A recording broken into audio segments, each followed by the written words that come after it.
Awesome. Howdy, y'all. My name is Ridge. I'll be moderating today. This panel is being hosted by the Santa Cruz chapter of the Platypus Affiliated Society, where we host public fora like this, coffee breaks, and a reading group to analyze and dissolve ideological obstacles for a reconstitution of a socialist party. If that interests you, please see my friend Kevin up here. He's got a big sign-up sheet. Our panel today is on imperialism and the left. The prompt is as follows. From Palestine to Ukraine to Iran, the left invokes the rallying cry of imperialism to oppose or support the actions of various state powers. This evokes disparate historical memories, including the anti-war protests of the 2000s and 1960s, the Falklands War, and World War I, which Marxists called the Imperialist War. Understanding the relation of these events requires clarification on the category of imperialism. We asked panelists, what is imperialism? How should Marxists critique it? Has imperialism changed in the centuries since Lenin's pamphlet? Does overcoming it mean an overcoming of capitalism? Without further ado, to address the panelists, Alex Dillard in the middle is a Bay Area student activist. Keith McHenry on your right is a longtime activist and co-founder of Food Not Bombs, a free food distribution network. And Chris Catrone, zooming in, is a professor at the School of the Art Institute of Chicago, as well as the original lead organizer of Platypus.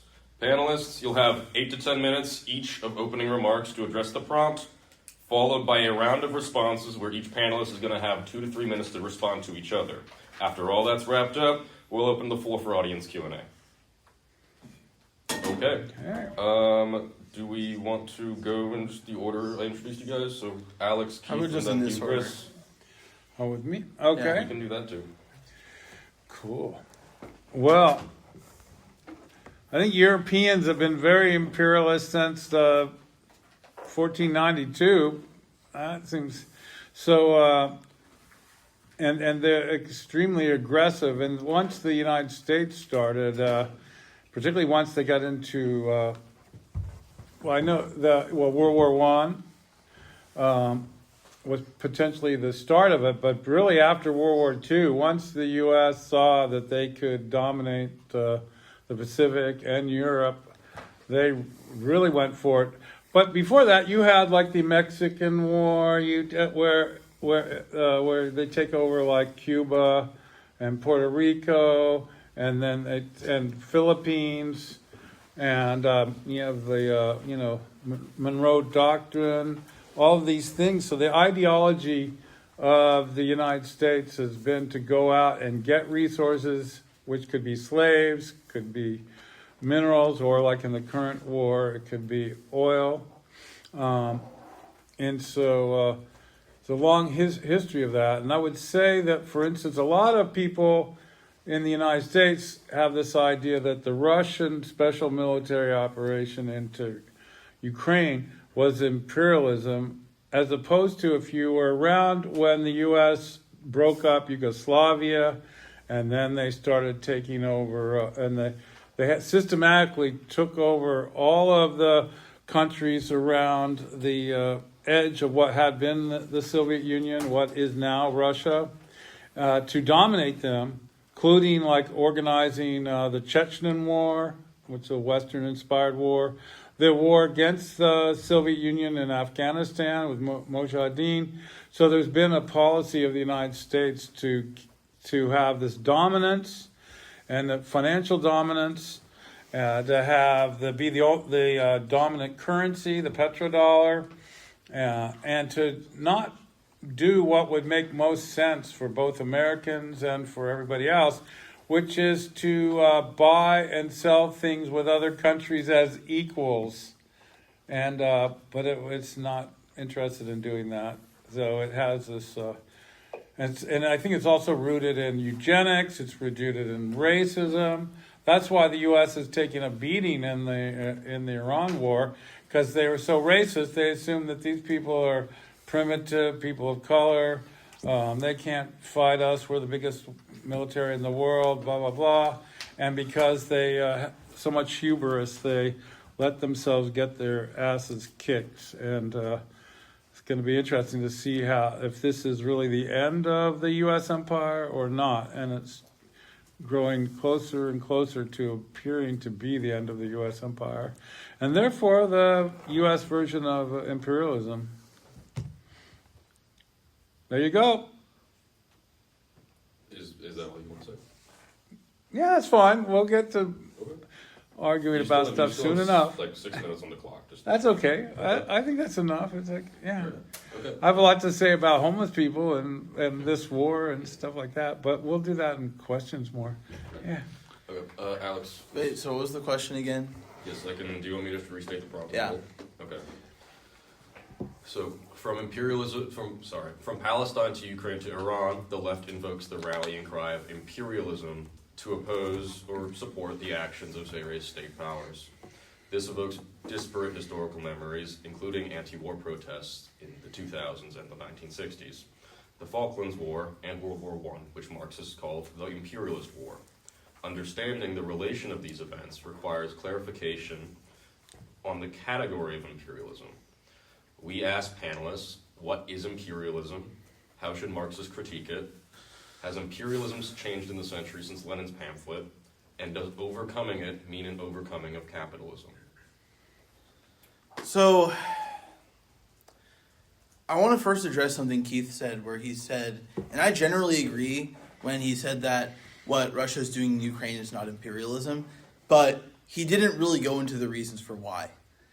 It's important to understand that imperialism isn't just like when a country invades another country. Like that happens all the time. Like Saddam's Iraq was not imperialist because it invaded Kuwait, right? Imperialism is, and again, it has changed since Lenin's time, and I'll get into that a bit later. But imperialism generally is about monopoly capital and how it tends to grow around the world, right? And how it tends to use imperialist conflict to expand its monopoly over global markets, right? And the truth is, Russia, while Russia does have a domestic capitalist class, every country does, with like the exception of maybe two countries, with the exception of maybe Cuba and North Korea, they all follow some form of capitalist logic. They're all part of the IMF. They're all part of the World Bank. But the key thing is, they're not autonomous within these institutions. Russia is not an equivalent imperialist power with the United States that has its own bloc. I would actually argue that Russia, if anything, is, for the most part, a subsidiary of American imperialism. It still trades in the American dollar. It's still reliant on American capital. So with what's going on in Ukraine and what's going on in Syria, it's part of an objective process. And does Russia see itself? Because remember, the BRICS countries don't necessarily even believe in anti-imperialism. For a lot of them, it's more so about reforming the international currency system, so it's more democratic, as opposed to actually like toppling the U.S. dollar.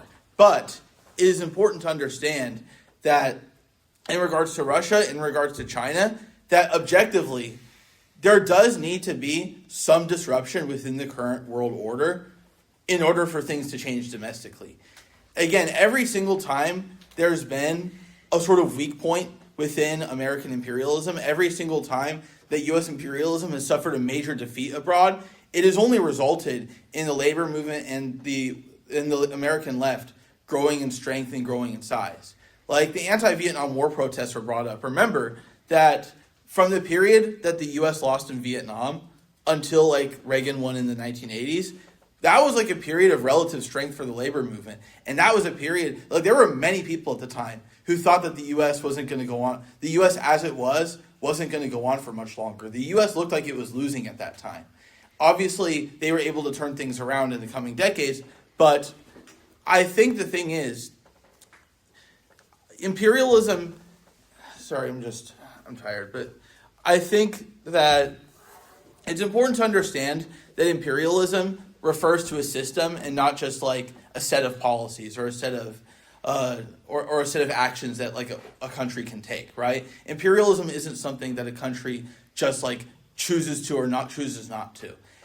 It's important to understand that whether Russia's imperialist or not, you can't really say like, oh, but Putin said this, oh, Xi said that, because we're talking about how systems objectively work.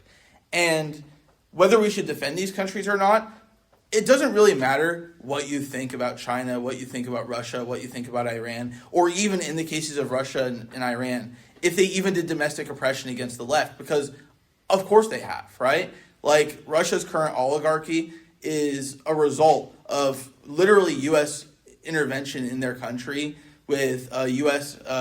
Capital propping up a Russian domestic oligarchy, and also the suppression of the left in Russia and Iran.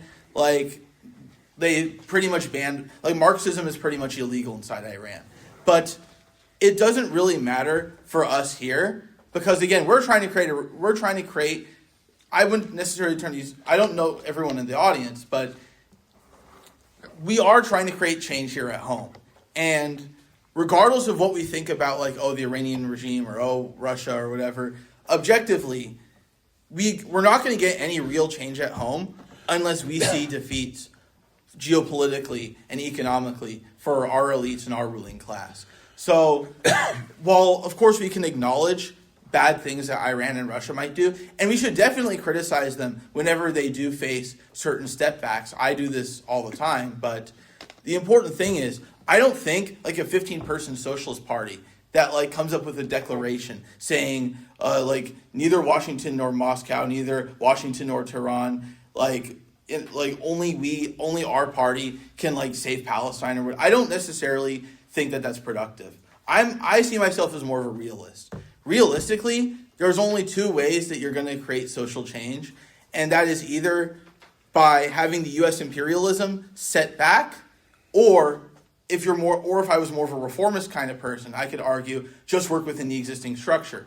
But the problem is, doing that, if anything would strengthen imperialism, would make it harder for me to actually achieve real social and political change. So I think, realistically, I don't think you're going to get any sort of change unless you see a weakening of the U.S. and the imperial core. And, of course, that's not to say that, like, eventually these governments won't have revolutions of their own. But the question is, like, I don't necessarily think that we should be, this idea that we should be indifferent towards, like, Iran versus the U.S. or Russia versus the U.S., or in the case of Ukraine, you have a lot of leftists that even support Ukraine. Objectively, I don't see a future in which Ukraine wins where the left in either Ukraine or Russia would be strengthened. I just don't. And the same goes for, like, let's say, like, the protesters win in Iran. I don't see a future where with the current coalition of people that exist on the ground there, I don't see a future where anything even remotely socialist or leftist appears. If anything, it'd either be a return to the monarchy, which everyone who studied history would know was insanely repressive towards the left, or it would be the People's Mujahideen, which is a cult that has a camp in Albania, where they don't allow members to have children. So either way, like, I don't necessarily think that being indifferent on this issue, or being on any issue regarding imperialism, or decrying Russia or China or Iran as imperialist, is necessarily helpful, because we have a lot of stuff to do here. We don't have the time to go out of our way to attack what Russia or any of these other countries are doing, when all that would do is objectively, like Lenin said, that if you spend more time attacking the capitalist class, because even if they were imperialists, right? Even if you spent more time attacking the imperialists of other countries more than the imperialists of your own countries, then you basically serve capitalism at home and imperialism abroad. So that's all I have to say. Okay. Yeah. Thank you, Alex. Yeah, Kevin, could you do that? And Chris, the floor is yours. Just one second. All right. Okay, so I've written up a more of a formal presentation, so bear with me. I won't go over time, I don't think. Platypus's first public forum event was a panel discussion on imperialism held in early 2007 at the School of the Art Institute of Chicago, where my students had initiated the reading group that became Platypus in the context of the Iraq anti-war movement. We asked the questions, what is imperialism and why should we be against it? And it was the first of Platypus's panels discussing the historical death of the Marxist socialist left and its potential rebirth. I spoke on this public forum panel and laid out the ideologically tendentious perspectives of anti-imperialism that were a problematic legacy of the 1960s New Left Vietnam anti-war movement impeding the possibility of the reemergence of a socialist movement in politics. An obscure fact of the Marxist left of the era is that the Vietnam War took place in the context of the Sino-Soviet split, the conflict between the USSR and Communist China, which President Nixon eventually exploited to withdraw from the war in Southeast Asia. Several years later, China and Vietnam fought a brief war, but a violent one, with tens of thousands of casualties. For the Chinese, it was to fight against supposed Soviet imperialism, of which Vietnam was an ally. Why? Because Vietnam had invaded Kampuchea, communist Cambodia, and deposed the Khmer Rouge to stop the killing fields there in which millions perished. Kampuchea was a Chinese ally, which at that time meant an ally of the U.S. in their joint opposition to the Soviet Union and its Eastern European Warsaw Pact countries. So the USSR and its allies could plausibly claim that Communist China was acting on behalf of U.S. imperialism. The left of the time claimed that after the Vietnam War, and in the context of the 1970s global economic downturn, the U.S. was in decline and inter-imperialist competition was breaking out with Japan and Germany and Greater Europe. Instead, the U.S. led the global restructuring of capitalism into neoliberalism, which eventually brought down Communist Party rule in the East Bloc and the Soviet Union itself, all according to the long-term Nixon and Kissinger plans to open up China to capitalism and set the stage for renewed American hegemony in the 21st century, which it certainly did. There are two opposed views of imperialism operating on the left today. One is concerned with U.S. imperialism as the global hegemon enforcing world capitalism. The other is welcoming multipolarity and the rise of counter-hegemons, such as Russia and above all China. Less so the other BRICS countries, whose time seems to have passed. There are some deliberate conflations and confusions of these matters. One older way of discussing such things was in terms of the global South. By contrast, the global North once included the Soviet Union and was concerned with Soviet imperialism and had a decided third worldist orientation. Where does Russia fit into such a schema today? Imperialist or global South? Is China, as a share of the global economy nearly equal to its share of world population, still a peripheral developing or underdeveloped country, or now a core country in global capitalism? Is Chinese economic and industrial development abroad, for instance in Africa, imperialist expansion or neo-colonialism? When Russian troops are stationed in other countries in support of allied regimes, does this turn those countries into Russian colonies? I will cite Adorno, who called anti-Americanism in the Vietnam War era ideological, meaning a form of misrecognition, something that conceals more than it reveals. This is true today, perhaps even more so than back then. On the American left, anti-Americanism has the quality of inverted nationalism, suggesting that only American actions matter in world events. This confusion has long historical roots, going back to the era of original historical Marxism at the turn of the 20th century. The Communist Party of Great Britain's writer for the Weekly Worker, Mike McHenry, has claimed that the fundamental mistake made by Karl Kautsky, Lenin, Rosa Luxemburg, and other Marxists of the Second International or the Socialist International was that they misapprehended the end of the British Empire's global capitalist hegemony with the end of capitalism itself. For instance, Lenin called the imperialist era of the time the highest possible stage of capitalism. This was counterposed to Kautsky's revisionist prognosis of ultra-imperialism as a possible alternative to World War I's inter-imperialist competition and conflict, the joint cooperative exploitation of the world by the core capitalist countries. Lenin claimed that this fudged the issue and tried to avoid not the inevitability of international war and imperialism, but rather the political crisis of capitalism that led to fierce political conflicts both within and among nation-states. But the end of the British global hegemony should have led to proletarian socialist revolution and the transition out of capitalism. It is a tragedy that it wasn't made into that. Indeed, we are living in the aftermath of that failure. The U.S. shouldn't have replaced the British as the global hegemon, since it created a crisis of the American Republic itself, which we are still dealing with today. For Lenin, imperialism was a crisis of the politics of the state. There were already liberal and conservative anti-imperialisms manifesting in the late 19th and early 20th centuries. For instance, by the American Anti-Imperialist League in the Spanish-American War, which signaled the entrance of the United States as an imperialist power on the stage of world history.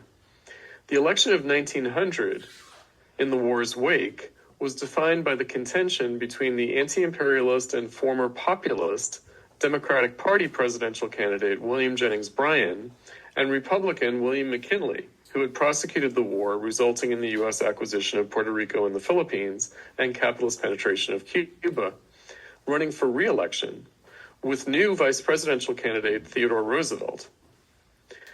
Bryan lost, and McKinley was soon assassinated by an immigrant anarchist in protest of the U.S. occupation of and counterinsurgency against independence fighters in the Philippines, bringing Roosevelt to power. The Social Democratic Party candidate for president and former Democrat and populist Eugene Debs distinguished the proletarian socialist approach to the problem of capitalist imperialism from the Republican progressive and Democrat conservative responses, expressing his Marxist understanding of the historical significance of the problem. Debs emphasized that the Anti-Imperialist League's preferred candidate, William Jennings Bryan, and the Democratic Party more generally, expressed the conservative reaction against capitalism in the wail and cry of the dying middle class. Whereas the Republicans, who were the dominant party since the Civil War and until FDR's electoral realignment of the capitalist parties a generation later in 1932, represented capitalist prosperity galore, give us 4 years more. If the Republicans were the imperialist party and the Democrats the anti-imperialists, then the socialists were neither. They represented industrial democracy and overcoming capitalism itself, including, of course, the imperialist forms it took. Imperialism was both a political and economic phenomenon in the Marxist view. It was both an economic and political crisis in a historically advanced stage of capitalism. Hence, both progressive and conservative capitalist politicians inevitably oriented around it, in an antinomical conflict that expressed the historical contradiction of capitalist itself. What were the symptoms of this crisis? Monopoly and finance capital, and the Bonapartist capitalist state, in the U.S. referred to as the imperial presidency. This is not a form of capitalism, but a form of the crisis of capitalism. Is it still so today? The crisis of capitalism manifested in the inter-imperialist conflict of the great powers leading to World War I was a political conflict, which is what made it an opportunity, a possibility and necessity of proletarian socialist revolution, to turn the imperialist war into a class or civil war. But it was already a civil war among the capitalists.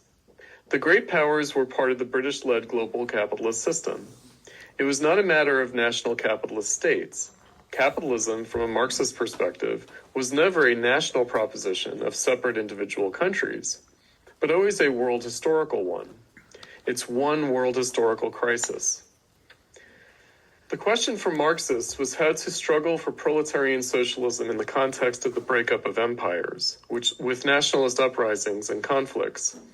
This was a subsidiary problem of the defining issue for Marxism, namely the relation between democratic and socialist revolution, going back to 1848. How was the proletariat to lead the democratic revolution in the era of capitalism so that it led to socialism? How not to be swamped by petty bourgeois democracy and liberal, including national liberal, radicalism and the limits of bourgeois revolution? How to ensure the independent initiative and leadership of the working class in the revolution, rather than subordination to the liberals and other bourgeois radical Democrats, progressive or otherwise? This is only a distant memory in light of today's realities. It is a stretch, to say the least, to try to apply the political manifestations of Lenin's time to the politics and supposed geopolitical conflicts of our time.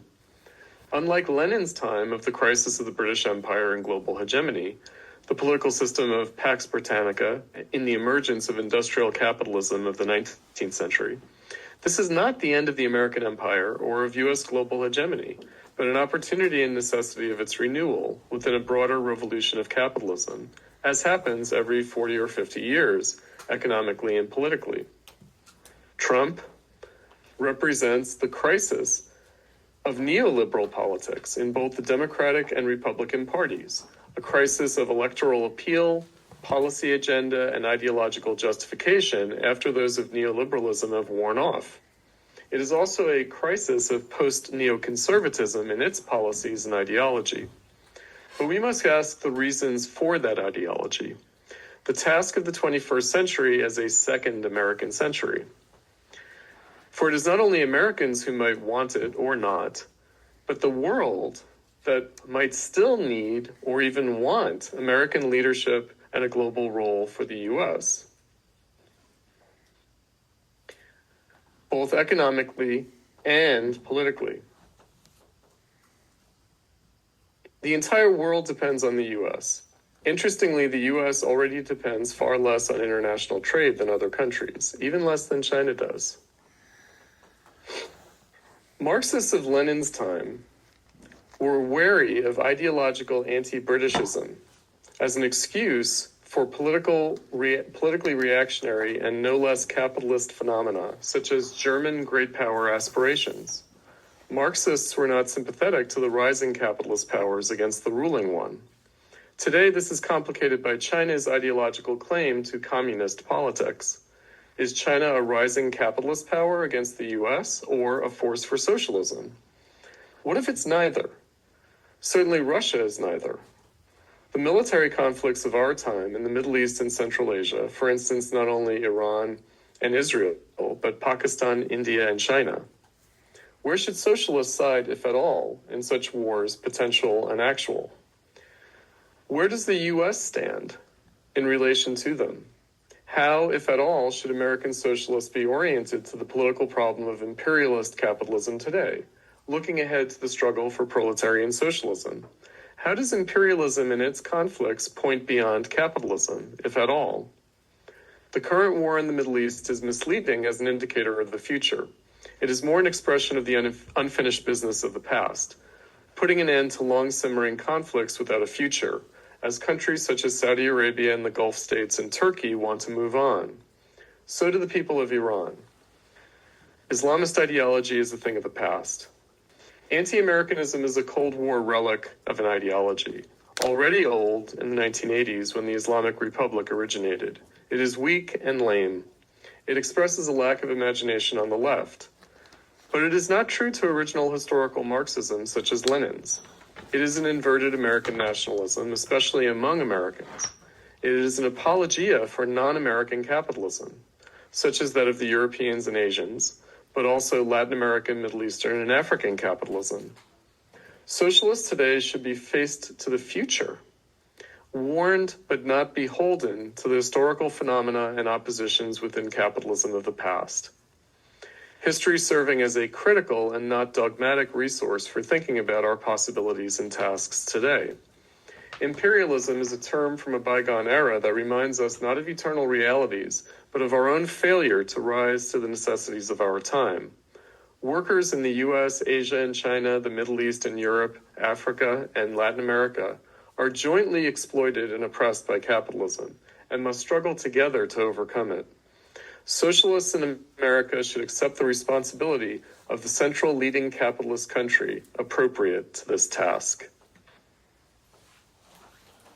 Okay. Thank you, Chris. Panelists now 2 to 3 minutes to talk between each other in the same order that you guys started off. Just quick summary responses before we get into the Q&A. Okay, wow. Ready? So, yeah, it seems like a very difficult road to go to create a socialist or anti-capitalist, economic and political system right now. So what we do, the idea of like going head to head with it'd be great if there's a mass movement that rejected the political and economic system that we currently have, and that there was some kind of idea of how to have like a modern version of something that would be like socialism or Marxism. But it doesn't seem under the current conditions that's too likely. So one of the theories of Funab bombs is to sort of step out of the way of the fascism and martial law that is happening and will get worse, and set up our own communities that are non-hierarchical way of like a way basically local food not bombs chapters or other mutual aid chapters or other, local organizations that make sure that people have what they need, the food and the clothing and the shelter of whatever nature that can be and so on. And I think things are going to get into such mass chaos at this point that that will really be the kind of the rising system that would happen outside of the main political and economic systems, because the vanguard party over you couldn't right now the people that are trying to organize a guerrilla war against the United States are the disgruntled MAGA people who thought there was going to be America, make America great. They thought they were going to expose only the Clintons for being pedophiles, and it turns out that didn't work out. That that we were going to no longer have wars. Apparently, we have a lot more wars, and I think unfortunately, the software world and the defense contractors of that, they're like, okay, we're going to make a crap load of money, just like we did in World War I, just like we did in all the other wars. We're just going to keep doing that, and to what was said, if the system collapses internally on its own, and so essentially what theoretically would be happening now is the super rich are going to sell all their crap that's actually invisible, like stock, and then they're going to do what they're doing, buying physical things like all the high-rise buildings in Santa Cruz, which are just basically investment properties for hedge funds, which they assume will exist after they've looted everything, which is what a stock market crash is, and so on. And then they don't give a crap about us. They just kill off as many of us as they need to. They want to get us down to 1 billion people worldwide. So it's a matter of us stepping out of the way, creating our own communities, our own survival networks, and trying not to be crushed by their military forces as best as possible. I don't know how that can happen, but that would be our strategy. Okay. Thank you. Alex, when you're ready. Wait, so I respond to what people said previously, right? Yeah. So Chris, you did mention one thing where you said that the Socialist Party was neither the imperialist nor the anti-imperialist party, as opposed to whoever the Democratic candidate was in that election, who represented, in the 1900 elections, right? And I definitely admire the legacy of the Socialist Party during that time. They did a lot of good things, and I definitely, especially Eugene Debs, definitely had a formative role in my understanding of Marxism and that sort of stuff. That being said, there is a reason the Socialist Party didn't succeed. There is a reason that the Socialist Party didn't really survive after World War I. And that's because of the fact that, of course, Eugene Debs' wing of the party and the majority of people in it were against the war and stuff, but they didn't, even though they were against the war, they were doing it more from a pacifist or just a broader anti-war orientation. But unlike the Bolsheviks, they didn't really have a concrete understanding of what was going on in the world at the time and what significance it would have for the struggle then and thereafter. I think it's important to understand that Lenin, even under Lenin, because I don't know, Chris, I don't know what your current view is on, and I don't even really think it matters on who was right in the Soviet Union or whatever. But even if we go back to Lenin, right? Lenin did object, with the 1919 Baku, with the Congress of the Peoples of the East. The Bolsheviks did make an alliance with Ataturk, with Enver Pasha, which maybe you could argue that was a failure because he did end up supporting a revolt against the Soviets anyways. But there was a purpose in doing that. He supported the national communist movement. I forget the guy's name. Sultan Gayev, I think was his name, with the movement in Central Asia. They supported the Afghan monarchy against the British invasion of Afghanistan. So the Bolsheviks very clearly, even under Lenin, did take an anti-imperialist position, even in regards to very clearly anti-communist or otherwise reactionary forces that happen to be in opposition to imperialism. And I do think that in today's, whether anti-imperialism, because I do think there is the question of whether anti-imperialism is a useful enough organizing tool or whether it's useful enough to rally around. And I guess you could make the argument that we as the left in America don't have enough forces to meaningfully affect the situation abroad or at home. And go ahead.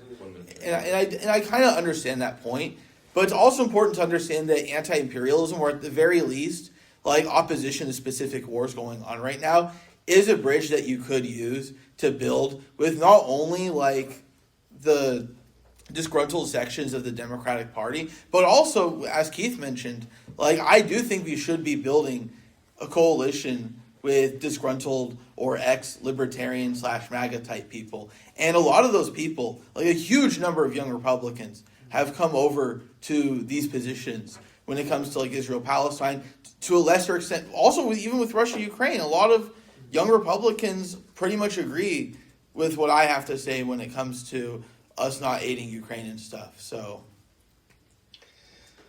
right. Today, I'll just point out a couple of things, I guess. One is, I think, my kind of, semi-informed opinion, looking at the situation, knowing something of Iranian history, the protest that took place early this year, late last year, was actually the thing that tipped Trump over into finally acceding to an Israeli attack in Iran that he had resisted all last year, because he thought that it showed a weakness in the regime and that it wouldn't necessarily bring the regime down, although it might, but it's like a bargaining chip for Trump dealing with Iran. And if you look at the trigger for that protests, what made the protests a little bit different than in the past is that one of the elements in civil society that supports the Islamic Republic, namely the Bazari, the kind of small capitalist, they were cut out of the preferential dollarization currency conversion system in Iran that allows the people connected to the regime to preserve their wealth while the inflation wipes out everybody else's wealth. So usually they were cut in, but this time they were cut out. So I say this only to say that Iran is part of global capitalism. It's completely integrated into global capitalism. And there's a political crisis of support for the regime within that way that Iran is plugged into global capitalism. So there's that. I don't support the war that the U.S. and Israel is conducting against Iran by any means, and I wish that didn't happen, and I hope it ends immediately. In other words, I'm for ending the war right now. The U.S. and Israel should stop attacking Iran right now. Just to make my position clear. Now, in the United States, this war, and actually many wars, have been controversial and have been a source of political conflict among the capitalist politicians. And I think that the issue, therefore, is there's justified reason for opposing the war and for opposing U.S. imperialist policy in general and U.S. wars in general that come from a variety of sources. So there's kind of right-wing anti-imperialism, there's a kind of conservative anti-imperialism, which is how Debs saw William Jennings Bryan. The Democrats were the conservative party back then. The Republicans were the progressive party. They were the party of the Civil War, they were the Black Party, etc. But So there are good reasons, both progressive and conservative, both right-wing and left-wing, liberal, etc., reasons for opposing imperialism and opposing war. So the question for me then is, okay, well, what do socialists or would-be socialists or Marxists have to add to that? You know, meaning what is the specific way that Marxists, socialists who are informed by Marxism, regard imperialism as a phenomenon?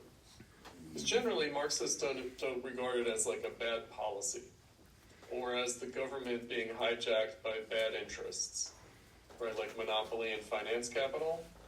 Marxists see it as part of the world situation of capitalism in general, right? So it's not just about like the good capitalists versus the bad capitalists, you know, the corrupt politicians versus the not corrupt politicians, which is generally the way imperialism and war is criticized from a liberal perspective, as well as from a conservative. And in the United States, we should be clear that conservatives are conservative liberals in the United States. We don't really have traditional liberals. We have progressive liberals and conservative liberals. So across the spectrum, war is controversial, war is unpopular unless, you know, it might gain some popularity. Like in World War II, the idea of getting involved in World War II was unpopular and then it became popular. Right, so it's like a kind of mercurial public opinion. I think that Marxists have always taken a more long-term view and tried to take a deeper and broader view of the question of war and imperialism, and have tried to see in it the possibility of recruiting people who would be like progressive liberals or conservative liberals, right-wing and like more left-wing discontents in capitalism, trying to turn those people into socialists. You know, so I mentioned that Debs was a populist. He was at first a Democratic Party supporter, then he was a populist, and he converted to Marxism while in jail. He read Marx and he read Kautsky, and he became a Marxist, and he came out of it thinking, okay, I was looking at things the wrong way. You know, my kind of Democratic Party, kind of labor organizer politics, and my populism are insufficient to what really has to be done, right? And I think that, you know, we're faced with a similar situation today, which is liberal anti-imperialism enough? It's supportable, of course, and, you know, again, one can sort of appeal to it, but I think that after all these decades, we know that liberal anti-imperialism doesn't really cut it, doesn't stop wars, doesn't change things, and certainly doesn't lead to socialism politically. Right, so that's my kind of caveat. I feel like 2026, can we say, you know, we gave it a good go, Vietnam anti-war movement, the millennials had their anti-war on terror movement. You know, millions of people were on the street, people organized over, you know, years.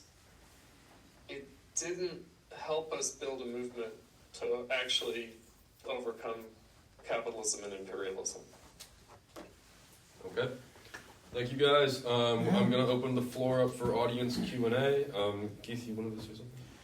Yeah, well, one of the things I think that we underestimate is the power of intelligence organizations and covert activity in our movements. So, you know, my grandfather was in the Army intelligence before World War II, and he helped plan the Pearl Harbor from the U.S.'s point of view. And he explained that we had to do it or the American people wouldn't go to war.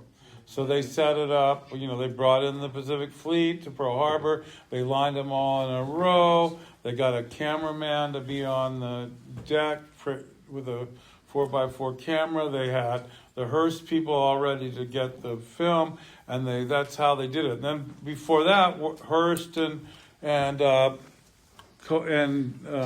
PG&E detectives and so on like that, they manipulated events to encourage the American public to join World War I. So you have, and then I know from having survived. To wrap it up.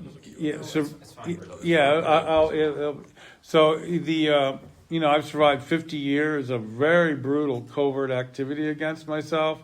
and I've done a lot of time in jail behind that. I actually married a woman who turned out to be an FBI asset and took my house and everything like that. I've had a lot of honey traps and lost everything I've owned a bunch of times behind that. Nonetheless, Food Not Bombs got bigger and bigger, and now we're in 1,500 cities of the world. But I think we don't take into consideration that a better world that could be a socialist world has been interrupted by very highly paid, highly financed, highly think tank developed covert activity, and that's why you don't ever really get any positive change. And finally, I would say that my grandfather made it very clear that elections at no point are allowed to choose leaders or whoever's going to be in power. They're 100% designed to divide and conquer the population, so they're never a threat to power. So if we don't face that that's what the situation is, then it would be very hard to actually build a better world. From that point of view, you have to somehow get around that, and that's what a lot of Food Not Bombs, as much pressure as the feds and the CIA and Interpol and all of them have pressured on us, and how many people we've lost behind that. We've gone to prison for long periods of time or have been killed. It's that's what you have to. That's always one of the most important issues about changing society, is somehow sidestepping massive intelligence operations that are designed to make sure capitalism and the people in power always stay in power. Can I just say something to that briefly? Because I think that our moment is, kind of rife with this stuff. There's like the Epstein story. There was the Russia collusion hoax against Trump. There was the lawfare against Trump. There was the deep state. There is the deep state. There always has been a deep state. Certainly back in Lenin's time, the deep state was a real thing. And leftists and opposition groups are manipulated by the state. The Tsarist state, the Russian state, was very adept at this. And somehow socialists were able to navigate that reality and not be, fully compromised or defeated by it. And they, the capitalist state back then, so I mentioned like the Bonapartist state and the Imperialist state, has been in this business for a long time. But there have been possibilities for dealing with it, right? So it hasn't necessarily always defeated socialists. Generally it's pretty effective, but it's not always effective. And in this era, when you say, like, generally they don't allow presidents to be elected other than as part of a divide and conquer strategy vis-a-vis the population, I'll just point out that Trump has been treated as a real threat to the system. And they have gone after him.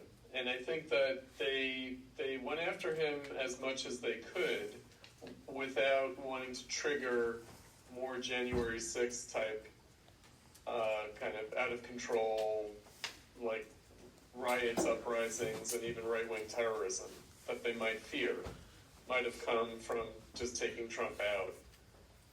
So I think that they used lawfare to sort of chip away at him, hoping that he would be undermined electorally. But I think that in a remarkable way, we haven't seen that. We haven't seen, mainstream politicians and presidential candidates and presidents targeted by the deep state to the extent that Trump has been targeted in the way that he has been targeted. I'll leave aside, Kennedy assassination type stuff. I'll just say, even if that were the case, if the deep state got rid of JFK, it wasn't done out in the open the way it's been brought out into the open in the Trump era. And I think that that's an indication of something that, we shouldn't treat the deep state as invincible. It makes its mistakes. It causes a lot of problems. It definitely compromises people. But it also struggles to deal with phenomena such as Trump. because I think that Trump's been opposed as someone who threatens to bring the political system out of control. Yeah. So I would just sort of offer that as a little caveat to the kind of problems that we face. I think yes and no. So I will say in response to Keith that yes, the feds do a lot of fuckery, but it's important to understand that the feds, what they usually do, and of course they try to create these conditions, but what the feds usually do, both domestically and abroad, is that what they do is that they look at objective conditions and they respond to objective conditions, right? So oftentimes they're already aware of whether it be internal contradictions within Iran. Of course, color revolutions happen all the time. I'm aware that I am against it, but it's important to understand that these color revolutions, even I as a staunch anti-imperialist can admit that these color revolutions usually happen as a result of some internal contradiction within whatever society, right? And also, by the way, I never said that like imperial. I even agreed what you said. Like I even said in the beginning that imperialism was not a policy, but it was a system, and that even Russia and Iran and China, to an extent, although China still has remnants of their old socialist order, they're still part of finance capital in some way. Yeah. But the thing, although I would say it's more of a contradiction there than it is with like Russia and Iran, which are fully capitalist countries that just happen to have some sort of opposition to the way things are currently from a more political standpoint. But when it comes to how the feds destroy socialist movements, I see the CPUSA constantly whines about, McCarthyism destroyed us. And McCarthyism, yes, it had an impact, but even domestically, there were groups that faced way worse and still survived after that, even in this country, let alone in other countries. And I think the problem is, the reason that McCarthyism destroyed them so much is because the party basically opened itself up to be destroyed by relying so much on liberal institutionalism, right, with the Popular Front of years prior. So it's important to understand that a lot of and even the Black Panthers, who, again, I definitely think they got closer than the CPUSA in terms of actually getting something done, but even though they didn't have as many members as the CPUSA did in their heyday, but even the Panthers objectively had a lot of internal schisms and had and a lot of what they did was literally just throwing shit at the wall and seeing what stuck, right? Especially in their early days. So it's important to understand that we can definitely draw lessons from what happened with the feds, and every socialist movement should obviously be aware of not even just infiltrators. There are plenty of people who aren't feds who basically do the work of the feds for free by dividing movements from within. For every fed, you have like 10 wreckers that come in and basically are worse. And I've experienced this personally. Keith, I know you probably have known people like this too, who maybe they're not feds, but they basically may as well be feds because of the fact that they come in and they try and control what you're doing. And if you don't go along, they just wreck your shit and they complain about you online. Everyone knows people like this. So they don't even have to, whether they're feds or not, in my opinion, is not even relevant. Because ultimately, objectively, what purpose do they serve, right? That, I think, is the larger question in that case. So, well, I think Trump is much more part of deep state than people would think. Because look, he's a real estate mogul working with the mob. What's more deep state than that? And I think with that, we'll wrap it up the Q&A. Yeah. Let's go So with more people. 1, 2, 3. There's a Patrick behind you. Who, me on first? No. On third? Yeah, sure. First. One of you go.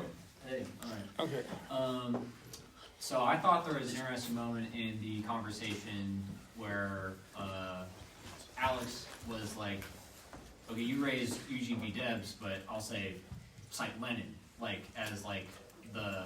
Lenin did support all these, ostensibly right-wing groups in the name of anti-imperialism. So I'm curious about the panelists think.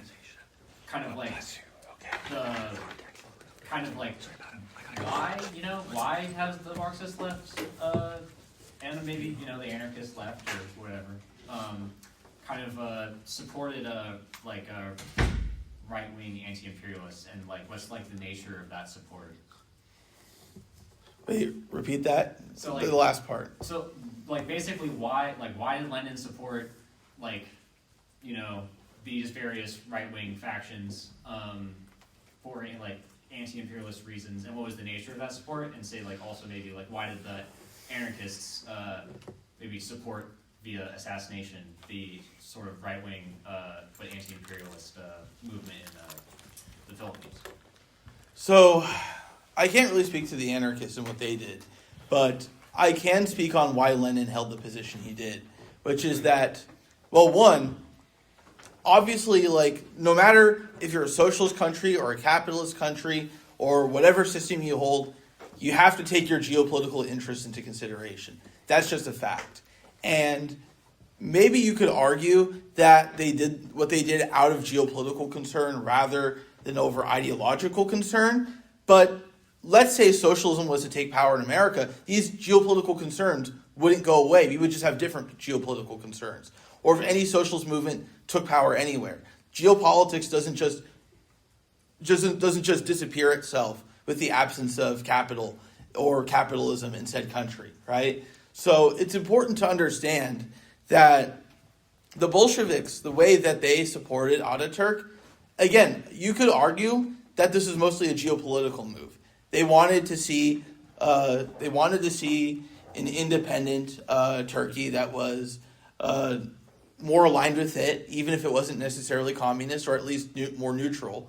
And they wanted to see British imperialism and French imperialism be weaker, so that'd be easier for them to take them on. Considering the fact that literally in the couple of years prior, that both the Central Powers and the Allied powers basically invaded Russia to try and like restore the White Army into power, right? So it's important to understand that maybe I understand that you could argue that, oh, this is not the correct strategy for today, or there were geopolitical or pragmatic reasons for them doing this, and it was not necessarily an ideological decision.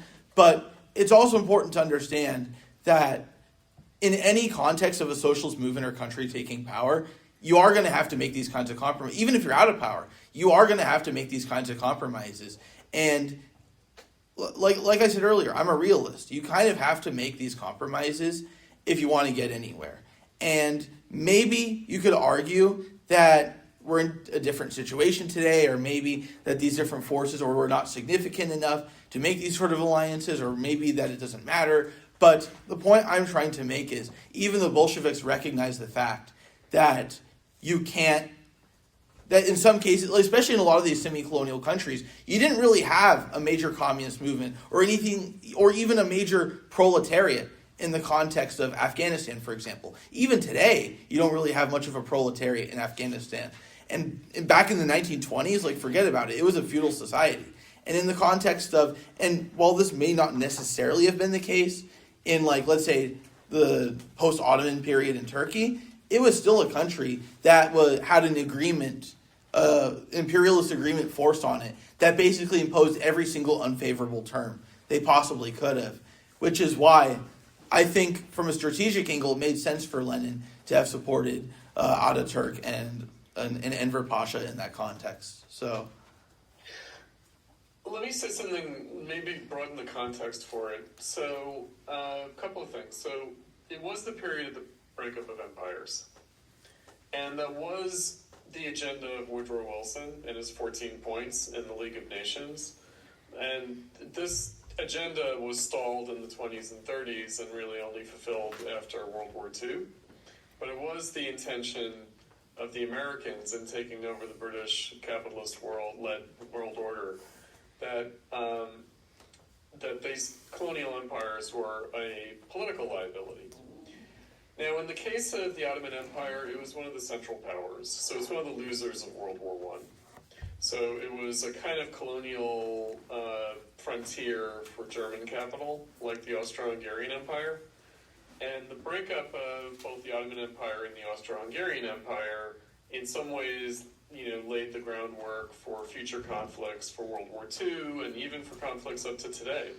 So Israel-Palestine is a phenomenon of the breakup of the Ottoman Empire. So I think that if we situate it in terms of, Lenin and the other Bolsheviks, the early Communist International, supported like anti-colonial or anti-European or Eastern, rising countries against the old like imperialist powers, I think we might lose sight of some things. So for instance, in the Soviet Union in the 1920s, this is kind of after Lenin's time, but in a way that Lenin wouldn't have been averse to because it fit in with the new economic policy. The Soviet Union cooperated with the Weimar Republic, with Weimar Germany, in order to try to circumvent and oppose the terms of the Versailles Peace Treaty.